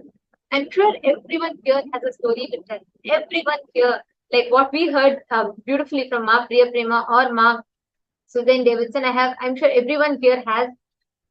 Actually, it's very concerning that despite of the centuries, I would say, of different types of empowerment being done. Earlier, when it was Sanatana Hindu Dharma, all the kingdoms, the basic nations were thriving. And at that time, having women and where women were worshipped, even in our scriptures is very clearly said how it is valuable and right. So at that time, the way how women were respected was completely different from now. How, despite all progress in recent years, women still face many barriers to empowerment. These can include discrimination, lack of access to education, healthcare, cultural norms that limit women's roles and opportunities. And So if you actually go into the root of this whole thing, it starts from the fundamental cognitions that we carry about ourselves, that we carry about women, the cognitions that we carry, how we hold ourselves, how we hold others, and what society teaches us to believe. The mentality needs to be completely transformed. Very beautifully, Swamiji has explained, saying how it is not about equal opportunity alone. It's not about, okay, say that, okay, I'm being a woman, that this. That alone is not the thing of a real empowerment. It is about you discovering your ultimate power, awakening that divine feminine consciousness in you, and from within being empowered. And you have the ability to progress in your life, take decisions in your life, have the ability to handle, digest things in your life, and build yourself strong, powerful. Actually, that's it. It's very beautiful. Shastra Pramana from Manusmriti, where the verse beautifully says, Yatra Narya Supujyante Ramantre Tatra Devataha, Yatraustu Na Pujyante Sarvas Tatra Phala Kriyaha. It says, where women are honored, divinity blossoms there. Wherever women are dishonored, all action, no matter what, how noble it may be, remains unfruitful. It is not just about women, or it's not just about the what we understand as women empowerment. It's about the whole gender barrier being completely broken, and how it completely changes the very ecosystem around us is entirely different. And it is only with Swamiji here we get that extremely beautiful space around us. Actually, if you see, right, the kind of trauma and the emotional abuse that women go through, actually not just women, anyone in this gender discrimination, people that are going through this gender discrimination go through, whether the kind of trauma or the abuse, physical and mental health issues that arise as a result of these abuse. The survivors of these victims that are survivors of these kind of abuses are not like they try to only come out of it, they try to cope up with it. There are many rehabilitation centers that are there that help. But what Swamiji is doing is something phenomenal, because Swamiji is addressing the very root of the issue and changing the very perspective. Today in Kailasa, 80% of leaders are women. In Kailasa, all of us know, we've been, like many of us here, I would say most of us here have been with Swamiji for more than 5 years, 6 years minimum, right? And all of us have seen how Swamiji, the kind of cognitions, be it starting from worshipping Devi Para Shakti, the ultimate divine cosmic mother, bringing in mother worship, or the stance Swamiji has about the 11 genders and the empowerment Swamiji gives about gender equality, and 80% of leaders in Kailasa are women. This kind of initiatives that Swamiji has taken. Ma Pranapriya also showed us a lot of pictures which showed the different other initiatives helping rural women, helping the indigenous tribal women, and giving them economic support, emotional support, spiritual support, so that they can build their lives and come out of all the social norms that have been instilled on them, which is restricting, which is stopping this, making them be bound within themselves.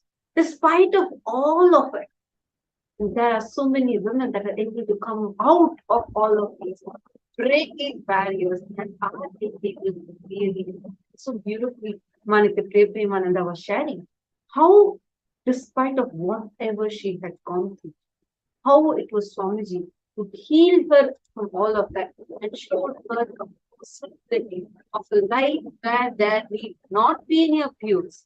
Swamiji gives us the most powerful cognition that you can never be violent. Today, if you become part of the Maha Kailasa, you will see how just by you becoming a part of it, you are saving many, many, many women's lives.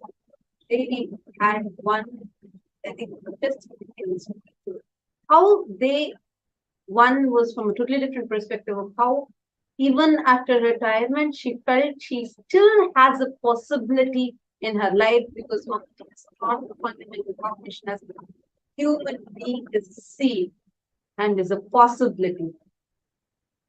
And we also heard from Virabhadra how she shared what people think society thinks being a model, being a star celebrity, is that bling life is most successful life, but she shared what actually happened to her, what are the different things she faced, and how it was because of how she is feeling empowered from within. Now, if you're watching this and if you feel that you want to take a step, be a part of this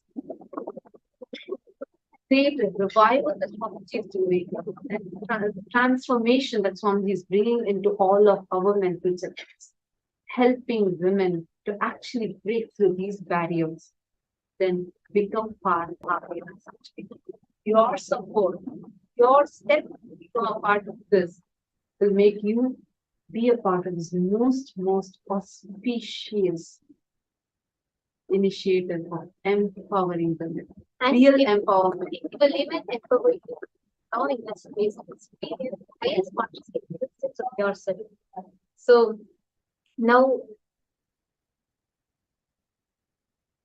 yes, and okay, there are many of you who have posted your comments.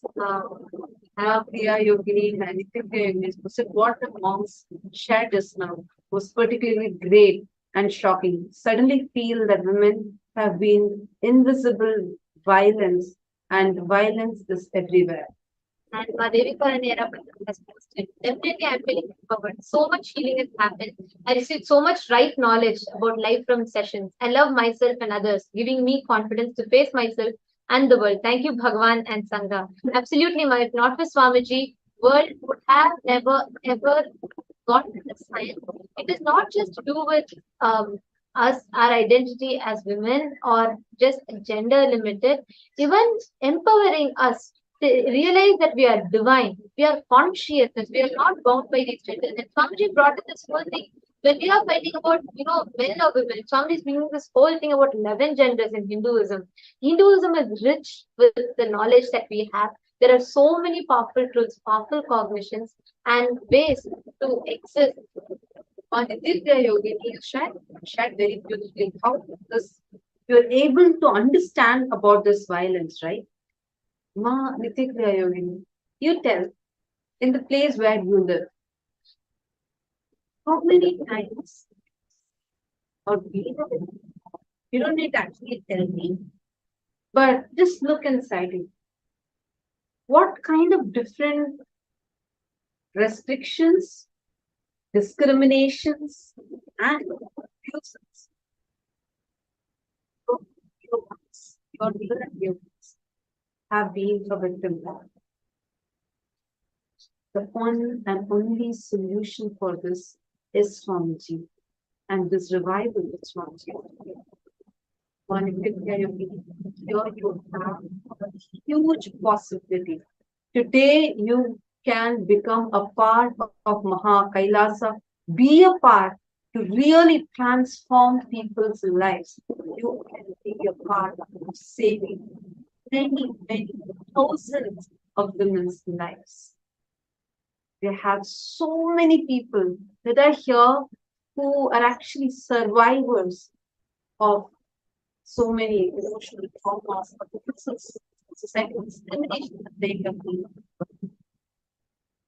And this one only Swamiji who can help us, save us from this, and transform the entire society, the settlement society. Now, all the YouTube viewers that are there with us, you all also can be a part of this. You can become part of this grand mission that Swamiji is doing. If you really think you have to be, really there should be a difference. There has to be a change in this world and real women empowerment has to happen, then become part of that cause today. And take the step now. And every one of you that are here, you can put your intention beside to be a part of the and you all can sign up in the link. Just go check it. You all can go to sksjp.org/contribute and please sign up there. Please let us know your intention.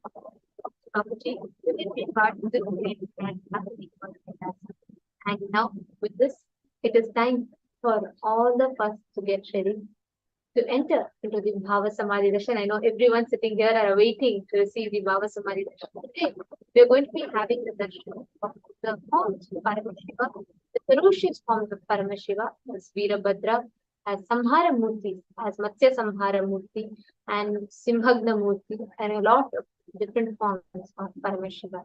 So let us all get ready to the darshan. And just as we are entering the darshan, because every one of you, please settle down.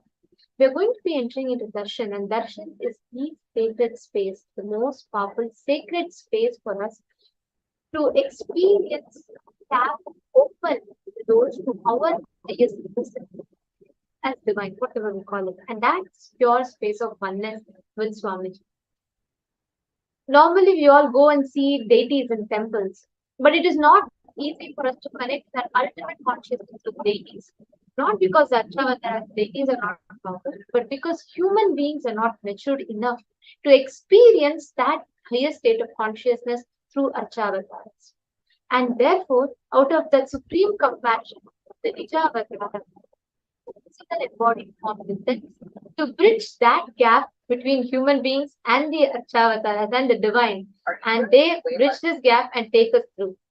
So all the participants that are sitting here during the Bhava Samadhi Darshan, we are all going to be experiencing this same space that Nijavatara of Paramashiva, the Supreme Pontiff of Hinduism, our beloved Swamiji, is going to literally bridge us from being human to become a god. Right? And this space is the most powerful space where you are extremely you're extremely malleable, means you can be molded into divine. And in this space, whatever you set as your intention, that just becomes present inside you. Whether you want to manifest wealth, health, something itself, whatever level of desire you have, this space is the most conducive space for you to manifest these desires. That process is what we call as Shaktini Pada, where the bridging between human to divine happens, and only an avatar can do that. Only in the presence of the avatar, you can sit thousands of miles apart, and the avatar can entangle each other, lift you to the highest state of consciousness. Modern science is just starting to learn this, and it is understanding this as quantum tunneling, where beyond the parameters of time and space, the energy or the entanglement happens between two particles. This is what modern science is just beginning to understand. But Hinduism had mastered this, and this was in fact practiced ingrained into our traditions. And the Guru Shishya Sampradaya, the master disciple lineage, is founded on this core principle of entangling, feeling connection, Guru Bhakti. And it is through that umbilical cord connection that the master transmits the highest knowledge to the disciples. And every one of us that are sitting here, we are going to be experiencing this same space during the Bhava Samadhi Darshan. And all you need to do is just the space. One is going to manifest. Avatar is going to manifest the different Samhara Murthis for all of us. And ferociously awaken the ferociousness in us so that we can experience the real empowerment in us, and so that we can experience that real powerfulness to have the ability to break from any kind of impossibilities or fear of failures that we might have been facing in the past. Understand today is very, very, very powerful darshan. Now let us all get ready for the darshan. Please sit their head, naked spine in a straight line.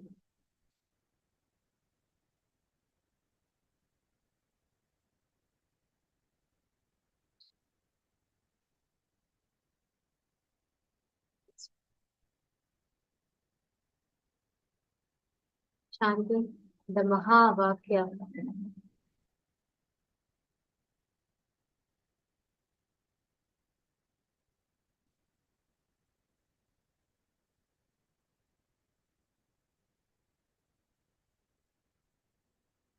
Meditate on the form of Swamiji in your Anandaganda, connecting with the Nijavatara, the living embodied form. Sit as Paramashivam. Inhale and exhale. Nithyananda Paramashivam. Visualize, meditate, connect with him. He's a living being. Paramashivam.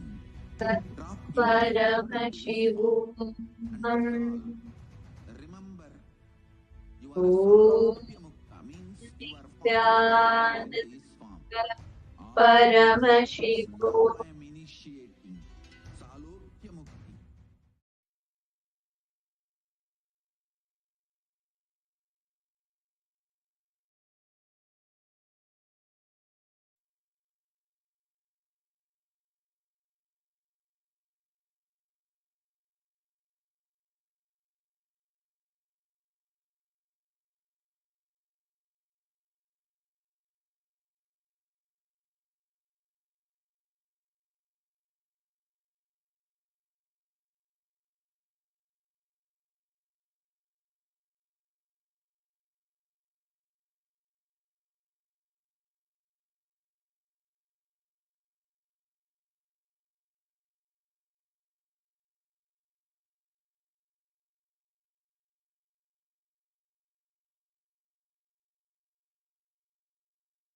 Connecting with the divine with your eyes closed is meditation.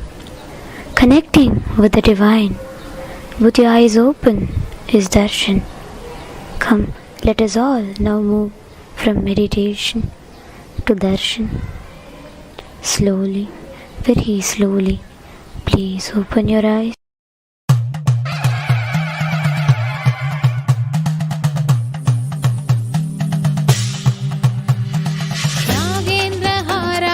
त्रिलोचनाय भस्माङ्गरागाय माहेश्वराय नागेन्द्रहाराय त्रिलोचनाय भस्माङ्गरागाय माहेश्वराय नित्याय शुद्धाय दिगम्बराय तस्मै नकाराय नमः शिवाय नमः शिवाय नमः शिवाय नमः शिवाय नमः शिवाय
शिवेन सह मोदते पित्तने சித்தனே உலகோரின் பித்தெல்லாம் தெளிவித்து ஞான வித்தை தந்தவனே நித்யானந்த பெருவாழ்வின் பொருளானவனே நித்யானந்த பெருவாழ்வின் பொருளானவனே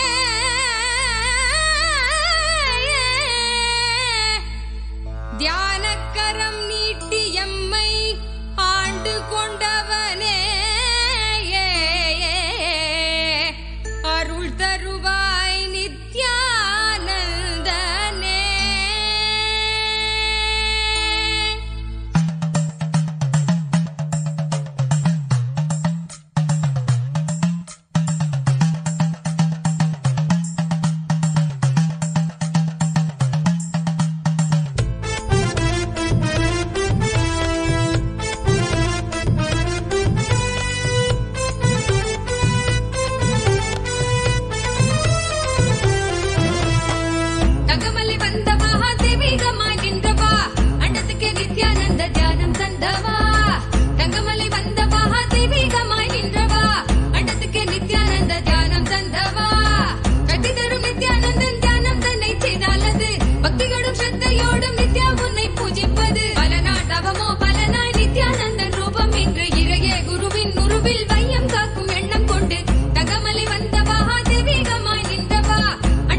வேதங்கள் யாவும் எண்ணளவும் இல்லாதே செய்வான் நித்யானந்தன் தான்.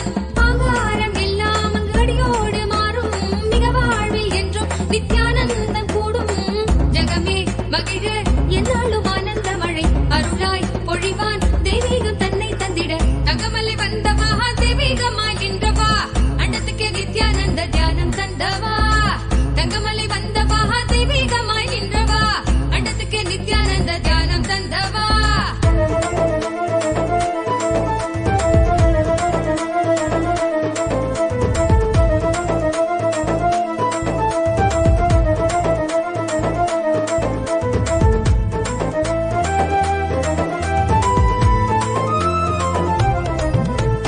சொர்க்கம் என்றாலே அன்பு வழிதானே என்றே நீ உற்சாகமாக உணர்த்திட இன்பம் கண்டோமே. சொர்க்கம் என்றாலே அன்பு வழிதானே என்றே நீ உற்சாகமாக உணர்த்திட இன்பம் கண்டோமே.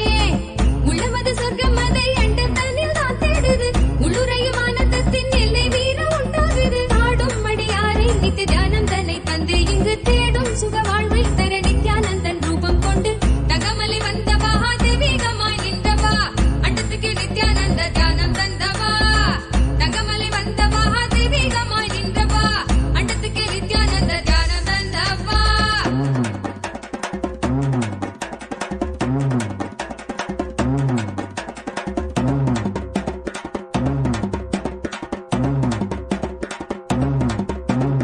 உள்ளுக்குள் உண்டாகும் நித்ய ஆனந்தம் கண்டாலே உள்ளம் தெய்வீகம் கொண்டாடும் என்றாய் நித்யானந்தா நீ.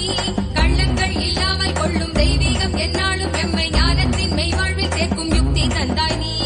உள்ளுக்குள் உண்டாகும் நித்ய ஆனந்தம் கண்டாலே உள்ளம் தெய்வீகம் கொண்டாடும் என்றாய் நித்யானந்தா நீ. கள்ளங்கள் இல்லாமல் கொள்ளும் தெய்வீகம் என்னாலும் எம்மை ஞானத்தின் மெய்வாழ்வில் சேர்க்கும் யுக்தி தந்தாய் நீ. நித்யாவன் பாதம் அதை கண்டாலே போதும் மெய்யானம் வாழ்வில் பொறியாக குடியேறும். அகமும் தெளிந்தே ஆனந்த கூத்தாடிவிட குருவாய் வளர்ந்தான் மெய்யானம் எம்புள் வந்திட. தகமலை வந்தவா தெய்வீகமாய் நின்றவா அண்டத்துக்கு நித்யானந்த தியானம் தந்தவா. தகமலை வந்தவா தெய்வீகமாய் நின்றவா அண்டத்துக்கு நித்யானந்த தியானம் தந்தவா. தகமலை வந்தவா தெய்வீகமாய் நின்றவா அண்டத்துக்கு நித்யானந்த தியானம் தந்தவா. தங்கமலை வந்தவா தெய்வீகமாய் நின்றவா அண்டத்துக்கு நித்யானந்த தியானம் தந்தவா. கட்டி தரும் நித்யானந்தன் தியானம் தன்னை செய்தாலது பக்தியோடும் ஸ்ரத்தையோடும் நித்யா உன்னை பூஜிப்பது. பல நாள் தவமோ பல நாள் நித்யானந்தன் ரூபம் இன்று இறையே குருவின் உருவில் வையம் காக்கும் எண்ணம் கொண்டு. தகமலை வந்தவா தெய்வீகமாய் நின்றவா அண்டத்துக்கு நித்யானந்த தியானம் தந்தவா.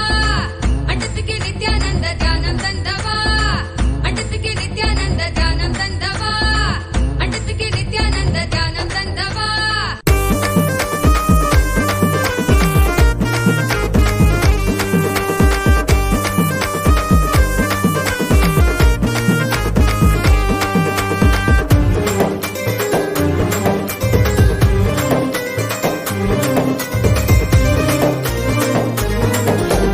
நித்யானந்த சத்குருவின் காலடியை பற்ற மற்ற எண்ணமெல்லாம் ஓடிவிடுமே.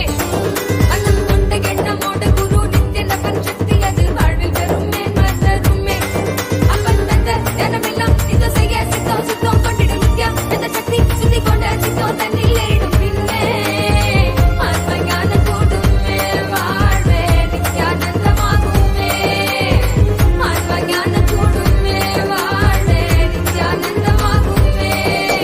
நித்யானந்த சத்குருவின் காலடியை பற்ற மற்ற எண்ணமெல்லாம் ஓடிவிடுமே. மனம் கொண்ட எண்ணமோட குரு நித்யனவன் சக்தி அது வாழ்வில் பெறுமே மறருமே.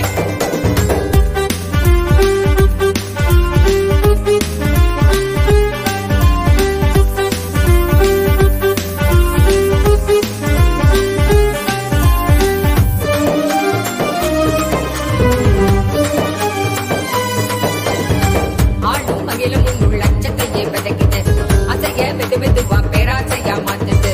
ஆளும் மகிழும் உள் அச்சத்தையே விதக்கிட்டு அசைய மெது மெதுவா பேராசையா மாத்துது. ஆன்மீக வாழ்வு தரும் ஆனந்தமும் தேடி வர ஆகாது ஆசையச்ச தூர போட்டிடு.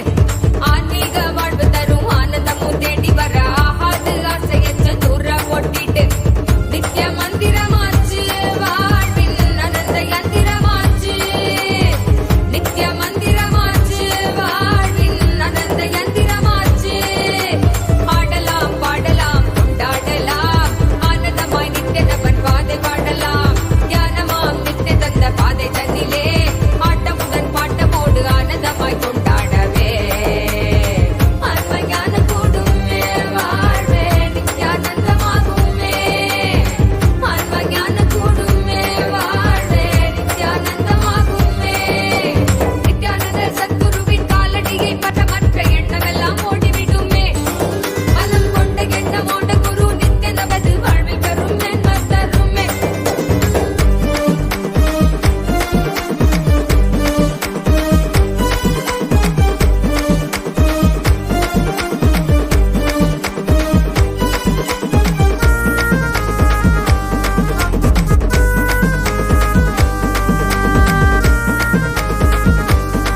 வந்த வழியிது